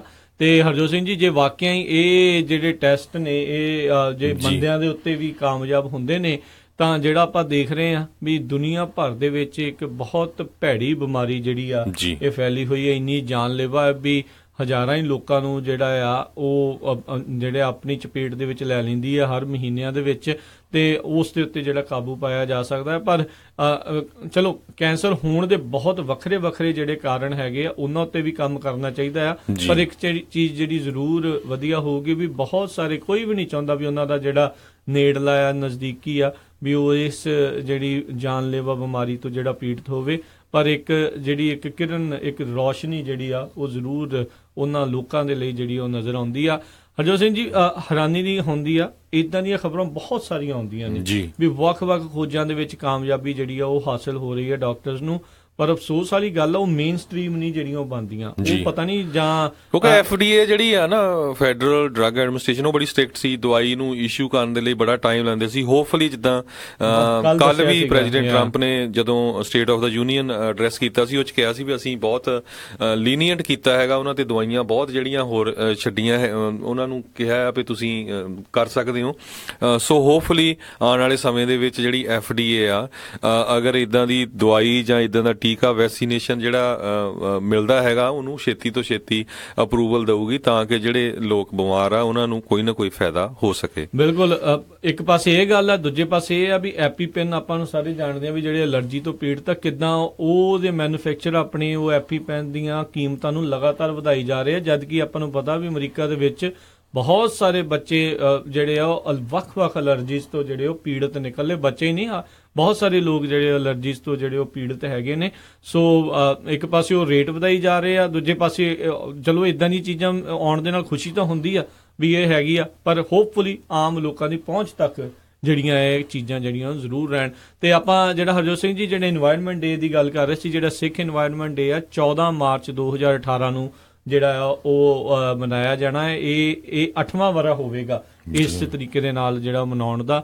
ਈਕੋ ਸਿੱਖ ਨਾਂ ਦੀ ਇੱਕ ਸੰਸਥਾ ਜਿਹੜੀ ਆ ਉਹ ਇਸ ਤਰੀਕੇ ਦੇ ਵਿੱਚ ਲੱਗੀ ਹੋਈ ਆ, ਤੇ ਹੋਰ ਵੀ ਬਹੁਤ ਸਾਰੀਆਂ ਸੰਸਥਾਵਾਂ ਇਸ ਦੇ ਵਿੱਚ ਜਿਹੜਾ ਉਹ ਯੋਗਦਾਨ ਪਾਉਂਦੀਆਂ। ਗੁਰਤਾ ਗੱਦੀ ਦਿਵਸ ਸ੍ਰੀ ਗੁਰੂ ਹਰਿਰਾਏ ਜੀ ਦਾ ਉਸ ਦਿਨ ਜਿਹੜਾ ਆ ਇਹ ਸਿੱਖ এনवायरमेंट ਡੇ ਮਨਾਇਆ ਜਾਂਦਾ ਹੈ। ਤੇ ਅਗਲੀ ਖਬਰ ਵੱਲ ਚੱਲੀਏ। ਆਪਾਂ ਕੁਝ ਵੀਕ ਪਹਿਲਾਂ ਖਬਰ ਅਨਾਉਂਸ ਕੀਤੀ ਸੀ ਵੀ ਸੈਕਰਾਮੈਂਟੋ ਦੇ ਵਿੱਚ ਕੈਲੀਫੋਰਨੀਆ ਦੇ ਵਿੱਚ ਉਹਨਾਂ ਨੇ ਐਪਲੀਕੇਸ਼ਨਾਂ ਮੰਗੀਆਂ ਸੀਆਂ ਸਬਸਿਡਾਈਜ਼ ਹਾਊਸਿੰਗ ਦੇ ਲਈ, ਜਿਨ੍ਹਾਂ ਨੂੰ ਜਿਹਦਾ ਸੈਕਸ਼ਨ 8 ਹਾਊਸਿੰਗ ਵੀ ਕਹਿ ਦਿੰਦੇ, ਜਿਹਦੇ ਵਿੱਚ ਗਵਰਨਮੈਂਟ ਕਾਫੀ ਜ਼ਿਆਦਾ ਸਬਸਿਡੀ ਦਿੰਦੀ ਹੈ ਤੇ ਤੁਹਾਨੂੰ ਥੋੜੇ ਪੈਸੇ ਦੇਣੇ ਪੈਂਦੇ ਆ। ਇਹ ਇਨਕਮ ਬੇਸਡ ਹੁੰਦਾ ਹੈਗਾ। ਤੇ 43,000 ਐਪਲੀਕੇਸ਼ਨਾਂ ਗਈਆਂ ਉੱਥੇ ਸੈਕਰਾਮੈਂਟੋ 'ਚ, ਤੇ 7,000 ਜਿਹੜੇ ਸਲੋਟ ਹੋਣੇ ਹੈਗੇ ਆ, ਤੇ 7,000 ਵੀ ਬਹੁਤ ਹੁੰਦੇ ਹੈਗੇ ਆ। ਤੇ 7,000 ਪਰਿਵਾਰਾਂ ਨੂੰ ਫਾਇਦਾ ਹੀ ਹੋਣਾ ਇਸ ਚੀਜ਼ ਦੇ ਵਿੱਚ। ਸੋ SHRA ਜਿਹੜਾ ਹੈਗਾ ਉੱਥੇ ਦੀ ਜਿਹੜੀ ਸੈਕਰਾਮੈਂਟੋ ਹਾਊਸਿੰਗ ਐਂਡ ਰੀਡਿਵੈਲਪਮੈਂਟ ਏਜੰਸੀ ਹੈਗੀ ਆ, ਉਹਨਾਂ ਨੇ ਜਨਵਰੀ 16 ਨੂੰ ਇਹ ਐਪਲੀਕੇਸ਼ਨਾਂ ਲੈਣੀਆਂ ਸ਼ੁਰੂ ਕੀਤੀਆਂ ਸੀਗੀਆਂ, ਤੇ 31 ਜਨਵਰੀ ਜਿਹੜੀ ਉਹਦੀ ਲਾਸਟ ਡੇਟ ਸੀਗੀ। ਤੇ ਕਹਿੰਦੇ ਪਈ ਜਿਹੜੇ 7,000 ਲੋਕਾਂ ਨੂੰ ਨਹੀਂ ਦੇਣੇ ਹੈਗੇ ਆ, ਸੋ ਉਹਨਾਂ ਦਾ ਨੰਬਰ 1 ਸਾਲ ਤੋਂ ਲੈ ਕੇ 2 ਸਾਲ ਦੇ ਵਿੱਚ ਲੱਗ ਸਕਦਾ ਹੈਗਾ। ਜੀ ਜੀ। ਤੇ ਹਰਜੋਤ ਸਿੰਘ ਜੀ ਕਹਿੰਦੇ ਵੀ ਕੈਲੀਫੋਰਨੀਆ ਇਸ ਟਾਈਮ ਇੰਨੇ ਕੁ ਡਾਲਰ ਸਾਰੇ ਕੈਲੀਫੋਰਨੀਅਨਸ ਤੋਂ ਕਲੈਕਟ ਕਰ ਰਿਹਾ ਆ ਵੀ ਰਹਿ ਰੱਬ ਦਾ ਨਾਂ। ਇੱਕ ਰੇਨੀ ਡੇ ਫੰਡ ਜਿਹੜਾ ਕ੍ਰੀਏਟ ਕੀਤਾ ਗਿਆ ਸੀ 2014 ਦੇ ਵਿੱਚ, ਜੋ ਕਿ ਸੀਗਾ 10% ਜਿਹੜੀ ਆਪਣੇ ਸੂਬੇ ਦੀ ਪ੍ਰੋਜੈਕਟਡ ਜਨਰਲ ਫੰਡ ਰੈਵਨਿਊ, ਉਸ ਦੇ ਮੁਤਾਬਕ ਇਹ ਕਹਿੰਦੇ ਆ ਵੀ ਇਹਨਾਂ ਨੇ ਉਮੀਦ ਲਾਈ ਸੀ ਵੀ $13.5 ਬਿਲੀਅਨ 1 ਜੁਲਾਈ 2019 ਤੱਕ ਇਸ ਦੇ ਵਿੱਚ ਕਲੈਕਟ ਜਿਹੜਾ ਕੀਤਾ ਜਾਊਗਾ। ਇਹ ਗਵਰਨਰ ਜਿਹੜੇ ਜੈਰੀ ਬਰਾਊਨ ਆ ਉਹਨਾਂ ਨੇ ਇੱਕ ਬਜਟ ਪ੍ਰਪੋਜ਼ਲ ਦੇ ਵਿੱਚ ਜਿਹੜਾ ਆ ਉਹ ਰੱਖਿਆ ਸੀਗਾ, ਪਰ ਕਹਿੰਦੇ ਵੀ ਉਹ ਇੰਨੀ ਕੁ ਤੇਜ਼ੀ ਦੇ ਨਾਲ ਭਰ ਰਿਹਾ ਵੀ 1 ਜੁਲਾਈ 2019 ਤੋਂ ਪਹਿਲਾਂ ਹੀ ਜਿਹੜਾ ਸ਼ਾਇਦ ਭਰ ਜਾਵੇ। ਪਰ ਕਹਿੰਦਾ ਇਹ ਨਾ ਉਮੀਦ ਲਾਓ ਵੀ ਜੇ ਪੈਸੇ ਇਕੱਠੇ ਹੋ ਗਏ ਤਾਂ ਤੁਹਾਨੂੰ ਕੋਈ ਟੈਕਸ ਰਿਬੇਟ ਜਿਹੜਾ ਜਾਂ ਚੰਗੇ ਪਾਸੇ ਲਾਉਗੇ। ਚੰਗੇ ਪਾਸੇ ਦਾ ਤੇ ਚਲੋ ਇਹ ਪਤਾ ਨਹੀਂ, ਰੇਨੀ ਡੇ ਆ, ਸੋ ਇਹ ਮਾੜੇ ਸਮੇਂ ਦੇ ਵਿੱਚ ਜਿਹੜੇ ਵਰਤਣ ਦੇ ਲਈ ਜਿਹੜਾ ਉਹ ਰੱਖਿਆ ਗਿਆ ਹੈ ਵੀ ਜਿੱਦਾਂ ਜੋ ਕੋਈ ਸੋਕਾ ਪੈ ਜਾਵੇ ਜਾਂ ਕੋਈ ਭੁਚਾਲ ਆ ਜਾਵੇ ਜਾਂ ਕੁਛ ਇਹ ਹੋ ਜਾਵੇ ਵੀ ਉਹਨਾਂ ਸਮੇਂ ਦੇ ਵਿੱਚ ਜਿਹੜੇ ਕੈਲੀਫੋਰਨੀਆ ਦੇ ਭਲਾਈ ਵਾਸਤੇ ਜਿਹੜਾ ਉਹ ਵਰਤਿਆ ਜਿਹੜਾ ਉਹ ਜਾਊਗਾ। ਉਹ ਉਸ ਦੇ ਉੱਤੇ ਉਹ ਬਗੈਰ ਮਤਲਬ ਤੋਂ ਇਸ ਨੂੰ ਵਰਤਣ ਦੀ ਜਿਹੜੀ ਇਸ ਦੇ ਵਿੱਚ ਇਜਾਜ਼ਤ ਜਿਹੜੀ ਉੱਦਾਂ ਨਹੀਂ ਹੈਗੀ, ਪਰ ਜਾਂ ਰਿਸੈਸ਼ਨ ਦੇ ਦੌਰਾਨ ਜਿਹੜਾ ਉਹ ਵਰਤਿਆ ਜਾ ਸਕਦਾ। ਪਰ ਇਹ ਆ ਵੀ ਇਹ ਉਮੀਦ ਕਰਨੀ ਵੀ ਆਪਾਂ ਨੂੰ ਕਿਉਂਕਿ ਜਲਦੀ ਭਰ ਜੂਗਾ ਜਾਂ ਜ਼ਿਆਦਾ ਭਰ ਜੂਗਾ ਵੀ ਆਪਾਂ ਨੂੰ ਸ਼ਾਇਦ ਥੋੜਾ ਟੈਕਸ ਰਿਬੇਟ ਮਿਲੂਗਾ, ਕਹਿੰਦੀ ਉਹਦੀ ਉਮੀਦ ਨਾ ਲਾਓ। ਪਰ ਇਹ ਆ ਵੀ ਤੇਜ਼ੀ ਦੇ ਨਾਲ ਬਹੁਤ ਜਿਹੜਾ ਉਹ ਭਰ ਰਿਹਾ ਹੈ ਜੀ। ਅਗਲੀ ਖਬਰ ਫ੍ਰਿਜ਼ਨੋ ਤੋਂ ਆ ਰਹੀ ਆ, ਬੜੀ ਵਧੀਆ ਖਬਰ ਹੈਗੀ ਆ ਰਾਜਕਨਵੀਰ ਸਿੰਘ ਜੀ। ਜਿਹੜਾ ਫ੍ਰਿਜ਼ਨੋ ਸ਼ਹਿਰ ਹੈਗਾ ਕੈਲੀਫੋਰਨੀਆ ਦੇ ਵਿੱਚ, ਉੱਥੇ ਬਹੁਤ ਜਿਹੜੀਆਂ ਟਰੱਕਿੰਗ ਕੰਪਨੀਆਂ ਹੈਗੀਆਂ ਆ। ਬਿਲਕੁਲ। ਸੋ ਇਸ ਨੂੰ ਮੁੱਦੇ ਨਜ਼ਰ ਰੱਖਦੇ ਹੋਏ ਫ੍ਰਿਜ਼ਨੋ ਦਾ ਜਿਹੜਾ ਯੂਨੀਫਾਈਡ ਸਕੂਲ ਡਿਸਟ੍ਰਿਕਟ ਹੈਗਾ ਆ, ਉਹਨਾਂ ਨੇ ਇੱਕ ਵੋਕੇਸ਼ਨਲ ਫੈਸਿਲਿਟੀ ਉੱਥੇ ਉਹ ਸ਼ੁਰੂ ਕਰਨ ਜਾ ਰਹੇ ਹੈਗੇ ਆ, ਜਿਹਦੇ ਵਿੱਚ ਹੈਵੀ ਟਰੱਕ ਮੇਨਟੇਨੈਂਸ ਤੇ ਉਹਦਾ ਰਿਪੇਅਰ, ਉਹਦੀ ਜਿਹੜੀ ਟ੍ਰੇਨਿੰਗ ਆ ਉਹ ਹਾਈ ਸਕੂਲ ਦੇ ਬੱਚਿਆਂ ਨੂੰ ਦੇਣਗੇ। ਬਹੁਤ ਵਧੀਆ। ਸੋ $9 ਮਿਲੀਅਨ ਜਿਹੜੀ ਆ ਇਸ ਫੈਸਿਲਿਟੀ ਦੇ ਉੱਤੇ ਉਹਨੇ ਲਾਣੇ ਹੈਗੇ ਆ। ਉਹਦੀ ਜਿਹੜੀ ਗਰਾਊਂਡ ਬ੍ਰੇਕਿੰਗ ਉਹ ਉਹਨਾਂ ਨੇ ਕੱਲ ਕੀਤੀ ਹੈਗੀ ਆ, ਤੇ ਕੈਂਪਸ ਦਾ ਨਾਮ ਜਿਹੜਾ ਡੰਕਨ ਪੋਲੀਟੈਕਨਿਕ ਉਹਨੇ ਰੱਖਿਆ ਹੈਗਾ। ਤੇ ਬਹੁਤ ਸਾਰੇ ਜਿਹੜੇ ਹਾਈ ਸਕੂਲ ਦੇ ਬੱਚੇ ਹੈਗੇ ਆ ਉਹ ਬੜੇ ਈਗਰ ਹੈਗੇ ਆ। ਕਈ ਕਹਿੰਦੇ ਵੀ ਅਸੀਂ ਜਿਹੜੇ ਹੈਵੀ ਰਿਗਸ ਹੈਗੇ ਆ ਉਹਨਾਂ ਦੇ ਉੱਤੇ ਕੰਮ ਕਰਨਾ, ਜਿੱਦਾਂ ਉਹਨਾਂ ਦੇ ਮਕੈਨਿਕ ਬਣਨਾ ਸਿੱਖਣਾ ਚਾਹੁੰਦੇ ਹੈਗੇ ਆ। ਤੇ ਆਲਰੇਡੀ ਜਿਹੜੀਆਂ ਉੱਥੇ ਦੀਆਂ ਕਈ ਜਿਹੜੀਆਂ ਟਰੱਕਿੰਗ ਪਾਰਟਸ ਦੀਆਂ ਕੰਪਨੀਆਂ ਹੈਗੀਆਂ ਆ, ਉਹਨਾਂ ਨੇ ਪਾਰਟੀਸਪੇਸ਼ਨ ਵੀ ਕਰ ਰਹੀ ਹੈਗੀ ਆ ਸਕੂਲ ਦੇ ਨਾਲ। ਇੱਕ ਵੱਡੀ ਕੰਪਨੀ ਆ ਬੈਟਸ ਕੰਪਨੀ, ਜਿਹੜੀ truck parts and service provider ਹੈਗੀ ਫ੍ਰਿਜ਼ਨੋ 'ਚ। ਵੀ ਜਿਹੜੇ ਬੱਚੇ ਉੱਥੋਂ ਟ੍ਰੇਨਿੰਗ ਲੈਣਗੇ, ਸਰਟੀਫਿਕੇਟ ਲੈਣਗੇ, ਅਸੀਂ ਉਹਨਾਂ ਨੂੰ ਹਾਇਰ ਵੀ ਕਰਾਂਗੇ, ਜੋ ਕਿ ਵਧੀਆ ਗੱਲ ਹੈਗੀ। ਆਪਣੀ ਕਮਿਊਨਿਟੀ ਨੂੰ ਵੀ, ਆਪਣੇ ਜਿਹੜੇ ਬੱਚੇ ਜਿਹੜੇ ਕੋਈ ਇਸ ਫੀਲਡ ਦੇ ਵਿੱਚ ਜਾਣਾ ਚਾਹੁੰਦਾ ਹੈਗਾ ਆ, ਉਹਨਾਂ ਨੂੰ ਜ਼ਰੂਰ ਉੱਥੇ ਇਹਦੇ ਵਿੱਚ ਪਾਰਟੀਸਪੇਟ ਕਰਨਾ ਚਾਹੀਦਾ। ਤੇ ਇਕੱਲੇ ਬੱਚਿਆਂ ਨੂੰ ਨਹੀਂ, ਜਿਹੜੇ ਆਪਣੀਆਂ ਬਹੁਤ ਸਾਰੀਆਂ ਕੰਪਨੀਆਂ ਹੈਗੀਆਂ। ਮੈਂ ਦੇਖ ਰਿਹਾ ਸੀ, ਬੜੀ ਮੈਨੂੰ ਹੈਰਾਨੀ ਦੀ ਗੱਲ ਹੋਈ ਸੀ ਵੀ ਜਦੋਂ ਉੱਥੇ ਗਰਾਊਂਡ ਬ੍ਰੇਕਿੰਗ ਸੈਰੇਮਨੀ ਹੋਈ, ਉੱਥੇ ਇੱਕ ਵੀ ਪੰਜਾਬੀ ਮੂਲ ਦਾ ਜਿਹੜਾ ਬੰਦਾ ਆਪਣਾ ਉੱਥੇ ਦਿਸਿਆ ਨਹੀਂ ਹੈਗਾ। ਹੋ ਸਕਦਾ ਪਤਾ ਹੀ ਨਾ ਹੋਵੇ ਜੀ, ਕਿਉਂਕਿ ਲੋਕਲ ਆ ਤੁਹਾਡਾ ਫ੍ਰਿਜ਼ਨੋ ਯੂਨੀਫਾਈਡ ਸਕੂਲ ਡਿਸਟ੍ਰਿਕਟ ਕਰਨ ਜਾ ਰਿਹਾ, ਤੇ ਤੁਹਾਨੂੰ ਜਿੱਦਾਂ ਪਤਾ ਹੋਣਾ ਚਾਹੀਦਾ ਇਹਦਾ, ਰਾਈਟ, ਤੇ ਤੁਹਾਨੂੰ ਹਿੱਸਾ ਲੈਣਾ ਚਾਹੀਦਾ, ਕਿਉਂਕਿ ਐਡੀ ਵੱਡੀ ਗਿਣਤੀ ਦੇ ਵਿੱਚ ਜਿਹੜੇ ਪੰਜਾਬੀ ਆ ਉੱਥੇ ਰਹਿੰਦੇ ਹੈਗੇ ਆ। ਜੀ ਜੀ। ਤੇ ਹਰਜੋਤ ਸਿੰਘ ਜੀ, ਇੱਕ ਜਿਹੜੇ ਫਰੈਜ਼ਨੋ ਦੇ ਨਾਲ ਹੀ ਜੁੜੀ ਹੋਈ ਖਬਰ ਆ, $70 ਮਿਲੀਅਨ ਦੀ ਕਲਾਈਮੇਟ ਗ੍ਰਾਂਟ ਜਿਹੜੀ ਆ ਉਹ ਫਰੈਜ਼ਨੋ ਨੂੰ ਮਿਲੀ ਆ ਲੋ ਇਨਕਮ ਏਰੀਆਜ਼ ਨੂੰ ਜਿਹੜਾ ਆ ਉਸ ਨੂੰ ਅੱਗੇ ਵਧਾਉਣ ਦੇ ਲਈ। ਤੇ ਇੱਕ ਹੋਰ ਕਹਿੰਦੇ ਆ ਵੀ ਇੱਕ ਸੈਟੇਲਾਈਟ ਕੈਂਪਸ, ਜਿੱਦਾਂ ਤੁਸੀਂ ਇੱਕ ਵੋਕੇਸ਼ਨਲ ਦੀ ਦੱਸ ਰਹੇ ਹੋ, ਫਰੈਜ਼ਨੋ ਸਿਟੀ ਕਾਲਜ ਦਾ ਇੱਕ ਸੈਟੇਲਾਈਟ ਕੈਂਪਸ ਜਿਹੜਾ ਆ ਉਹ ਜਲਦ ਜਿਹੜਾ ਆ ਉਹ ਬਣਾਇਆ ਜਾਊਗਾ $70 ਮਿਲੀਅਨ ਦੀ ਜਿਹੜੀ ਇਸ ਗ੍ਰਾਂਟ ਦੇ ਨਾਲ। ਕੁਝ ਸਮਾਂ ਪਹਿਲਾਂ ਜਿਹੜੀ ਕਾਉਂਸਲ ਆ ਉਹਨਾਂ ਨੇ ਕੋਲ $140 ਮਿਲੀਅਨ ਦੀ ਜਿਹੜੀ ਗ੍ਰਾਂਟ ਆ ਵੱਖ-ਵੱਖ ਜਿਹੜੀਆਂ ਚੀਜ਼ਾਂ ਦੇ ਲਈ ਜਿਹੜੀ ਉਹ ਵੰਡੀ ਸੀਗੀ। ਕਹਿੰਦੇ ਵੀ ਜਿਹੜੀਆਂ ਡਿਸਐਡਵਾਂਟੇਜਡ ਕਮਿਊਨਿਟੀਜ਼, ਜਿਹੜੀਆਂ ਲੋ ਇਨਕਮ ਆ ਜਾਂ ਜਿਨ੍ਹਾਂ ਦੇ ਕੋਲ ਅਜੇ ਕਹਿ ਲਓ ਵੀ ਉਹ ਅੱਗੇ ਨਹੀਂ ਆ ਸਕੀਆਂ, ਜਿਹੜੀਆਂ ਥੋੜ੍ਹੀਆਂ ਲਤਾੜੀਆਂ ਹੋਈਆਂ ਕਮਿਊਨਿਟੀਜ਼ ਆ, ਉਹਨਾਂ ਨੂੰ ਅੱਗੇ ਚੱਕਣ ਦੇ ਲਈ ਉਹਨਾਂ ਨੇ ਇਹ ਜਿਹੜੇ ਪ੍ਰੋਜੈਕਟਸ ਆ ਅਪਰੂਵ ਕੀਤੇ ਆ। ਸੋ ਇੱਕ ਚੰਗੀ ਗੱਲ ਹੋਊਗੀ। ਜਿੱਦਾਂ ਤੁਸੀਂ ਆਪਾਂ ਦੇਖ ਰਹੇ ਹਾਂ ਵੀ ਇੱਕ ਪੋਲੀਟੈਕਨਿਕ ਆਉਣ ਜਾ ਰਹੀ ਹੈ, ਇੱਕ ਸੈਟੇਲਾਈਟ ਕੈਂਪਸ ਕਾਲਜ ਜਿਹੜਾ ਫਰੈਜ਼ਨੋ ਸਿਟੀ ਕਾਲਜ ਦਾ ਆ ਰਿਹਾ ਆ, ਲੋਕਾਂ ਨੂੰ ਜਿਹੜੀ ਸਹੂਲਤ ਦੇ ਵਿੱਚ ਵਾਧਾ ਹੋਊਗਾ, ਪੜ੍ਹਨਾ ਥੋੜ੍ਹਾ ਜਿਹੜਾ ਆ ਉਹਨਾਂ ਦੇ ਨਜ਼ਦੀਕ ਤੱਕ ਜਿਹੜਾ ਉਹ ਪਹੁੰਚੂਗਾ, ਤੇ ਜੇ ਉਹ ਪੜ੍ਹ ਲਿਖ ਜਾਂਦੇ ਨੇ ਤਾਂ ਫਿਰ ਇੱਕ ਇਨਕਮ ਦਾ ਇੱਕ ਸੋਰਸ ਜਿਹੜਾ ਆ ਉਸ ਤੋਂ ਬਾਅਦ ਦੇ ਵਿੱਚ ਬਣਾਇਆ ਜਾ ਸਕਦਾ ਹੈ, ਜੋ ਇੱਕ ਚੰਗੀ ਗੱਲ ਆ ਜੀ। ਤੇ ਸਾਡਾ ਸਮਾਂ ਵੀ ਜਿਹੜਾ ਸਮਾਪਤ ਹੋਣ ਵਾਲਾ, ਤੇ ਸਮਾਂ ਸਮਾਪਤ ਹੋਣ ਤੋਂ ਪਹਿਲਾਂ ਆਪਾਂ ਫਿਰ ਆਈਸ ਦੀ ਗੱਲ, ਇਮੀਗ੍ਰੇਸ਼ਨ ਕਸਟਮ ਐਨਫੋਰਸਮੈਂਟ ਦੀ ਗੱਲ ਕਰਦੇ ਜਾਈਏ। ਕੱਲ ਵੀ ਆਪਾਂ ਇਮੀਗ੍ਰੇਸ਼ਨ ਦੇ ਨਾਲ ਜਿਹੜਾ ਮਸਲਾ ਗਰਮਾਇਆ ਹੋਇਆ ਉਹਦੀ ਡਿਸਕਸ ਕੀਤੀ ਸੀ, ਤੇ ਸਾਨੂੰ ਬਹੁਤ ਸਾਰੀਆਂ ਕਾਲਸ ਜਿਹੜੀਆਂ ਆਈਆਂ ਪੰਜਾਬੀ ਰੇਡੀਓ USA ਤੇ ਵੀ ਅਸੀਂ ਆਪਣੇ ਬੱਚਿਆਂ ਦਾ ਅਪਲਾਈ ਕੀਤਾ ਹੈ, ਕੀ ਹੋਊਗਾ। ਸੋ ਉਹ ਤਾਂ ਆਪਾਂ ਦੱਸਿਆ ਸੀ ਵੀ ਕਿਸ ਤਰ੍ਹਾਂ ਜਿਹੜੇ 3 ਮੇਨ ਪੁਆਇੰਟ ਹੈਗੇ ਜਿਨ੍ਹਾਂ ਦੇ ਉੱਤੇ ਵਰਕਆਊਟ ਕਰ ਰਹੇ, ਹਜੇ ਕੋਈ ਫਾਈਨਲ ਨਹੀਂ ਹੋਇਆ ਹੈਗਾ। ਉਹ ਤੁਸੀਂ ਇੱਦਾਂ ਸਾਡਾ ਰੋਜ਼ ਸਵੇਰ ਦਾ ਪ੍ਰੋਗਰਾਮ ਸੁਣਦੇ ਰਿਹਾ ਕਰੋ। ਹਰਜੋਤ ਸਿੰਘ ਜੀ, ਉਹ ਫਾਈਨਲ ਹੋ ਵੀ ਜਾਂਦਾ, ਉਹਨਾਂ ਨੇ ਕਿਹਾ ਸੀਗਾ ਵੀ ਜਿਹਨਾਂ ਦਾ ਬੈਕਲੌਗ ਚੱਲ ਰਿਹਾ ਆ ਉਹ ਕਲੀਅਰ ਹੋਣ ਤੋਂ ਬਾਅਦ ਦੇ ਵਿੱਚ ਹੀ ਜਿਹੜੀ ਆ ਉਹ ਅੱਗੇ ਜਿਹੜੀ ਉਹ ਚੱਲਣੀ, ਕਿਉਂਕਿ ਆਲਰੇਡੀ ਜਿਹਨਾਂ ਦਾ ਅਪਰੂਵ ਹੋ ਚੁੱਕਾ ਉਹਨਾਂ ਦੇ ਬੈਕਗਰਾਊਂਡ ਚੈੱਕ ਹੋ ਕੇ ਸਾਰਾ ਕੁਝ ਹੋ ਕੇ ਇੰਟਰਵਿਊ ਵਗੈਰਾ ਹੋ ਕੇ ਉਸ ਤੋਂ ਬਾਅਦ ਦੇ ਵਿੱਚ ਉਸ ਦੇ ਉੱਤੇ ਫੈਸਲੇ ਜਿਹੜੇ ਆ ਜਿੱਦਾਂ ਲਏ ਜਾਂਦੇ ਉਸ ਆਧਾਰ ਦੇ ਉੱਤੇ ਲਏ ਜਾਣਗੇ। ਇਹ ਆਉਣ ਵਾਲੇ ਸਮੇਂ ਦੇ ਵਿੱਚ ਇਮੀਗ੍ਰੇਸ਼ਨ ਪਾਲਿਸੀ ਕੀ ਬਣਨੀ ਆ ਉਸ ਦੀ ਜਿਹੜੀ ਗੱਲ ਇਸ ਟਾਈਮ ਚਰਚਾ ਚੱਲ ਰਹੀ ਹੈ। ਪਰ ਐਗਜ਼ਿਸਟਿੰਗ ਦੇ ਵੀ ਚੇਂਜ ਕਰ ਸਕਦੇ, ਪਤਾ ਨਹੀਂ ਹੁੰਦਾ ਰਾਜਕਰਮਵੀਰ ਸਿੰਘ ਜੀ ਕੀ ਕਰਨ। ਹੁਣ ਸੀਰੀਆ ਦੇ ਜਿਹੜੇ ਸੀ 6000 ਦੇ ਕਰੀਬ ਲੋਕ ਸੀ, ਉਹਨਾਂ ਦਾ ਜਿਹੜਾ ਸਮਾਂ ਸਮਾਪਤ ਹੋ ਗਿਆ ਸੀ, ਉਹਨਾਂ ਨੂੰ ਜਿੰਨਾ ਵਰਕ ਪਰਮਿਟ ਦਿੱਤਾ ਸੀ, ਪਰ ਕੱਲ ਜਿਹੜਾ ਵਾਈਟ ਹਾਊਸ ਆ ਉਹਨਾਂ ਨੇ ਕਿਹਾ ਠੀਕ ਆ ਇਹ ਹੋਰ ਟਾਈਮ ਲਈ ਰਹਿ ਸਕਦੇ ਹੈਗੇ ਆ। ਸੋ ਆਈਸ ਦੀ ਖਬਰ ਕਰਦੇ ਜਾਈਏ। ਹੁਣ ਆਈਸ ਵਾਲਿਆਂ ਨੇ ਜਿਹੜੇ ਆ ਕੋਰਟ ਹਾਊਸਸ ਆ ਉੱਥੇ ਜਾ ਕੇ ਵੀ ਜਿਹੜੇ ਬੰਦੇ ਫੜਨੇ ਸ਼ੁਰੂ ਕਰ ਦਿੱਤੇ ਹੈਗੇ ਆ, ਅਨਡਾਕੂਮੈਂਟਡ ਜਿਹੜੇ ਖਾਸ ਕਰਕੇ ਹੈਗੇ ਆ ਜੀ। ਇਹ ਬਿਲਕੁਲ ਬਹੁਤ ਜ਼ਿਆਦਾ ਰੌਲਾ ਪਿਆ ਸੀ ਵੀ ਜਿਹੜੇ ਇਮੀਗ੍ਰੇਸ਼ਨ ਕਸਟਮ ਐਨਫੋਰਸਮੈਂਟ ਵਾਲੇ ਆ, ਇਹਨਾਂ ਨੂੰ ਨਾ ਤਾਂ ਕਿਸੇ ਧਾਰਮਿਕ ਫੈਸਿਲਿਟੀ ਦੇ ਵਿੱਚ ਜਾਣਾ ਚਾਹੀਦਾ ਹੈਗਾ ਆ ਬੰਦੇ ਅਰੈਸਟ ਕਰਨ ਲਈ, ਨਾ ਹੀ ਸਕੂਲਾਂ ਦੇ ਵਿੱਚ, ਨਾ ਹੀ ਹਸਪੀਟਲਾਂ ਦੇ ਵਿੱਚ, ਤੇ ਨਾ ਹੀ ਜਿਹੜਾ ਕੋਰਟ ਹਾਊਸਸ ਦੇ ਵਿੱਚ।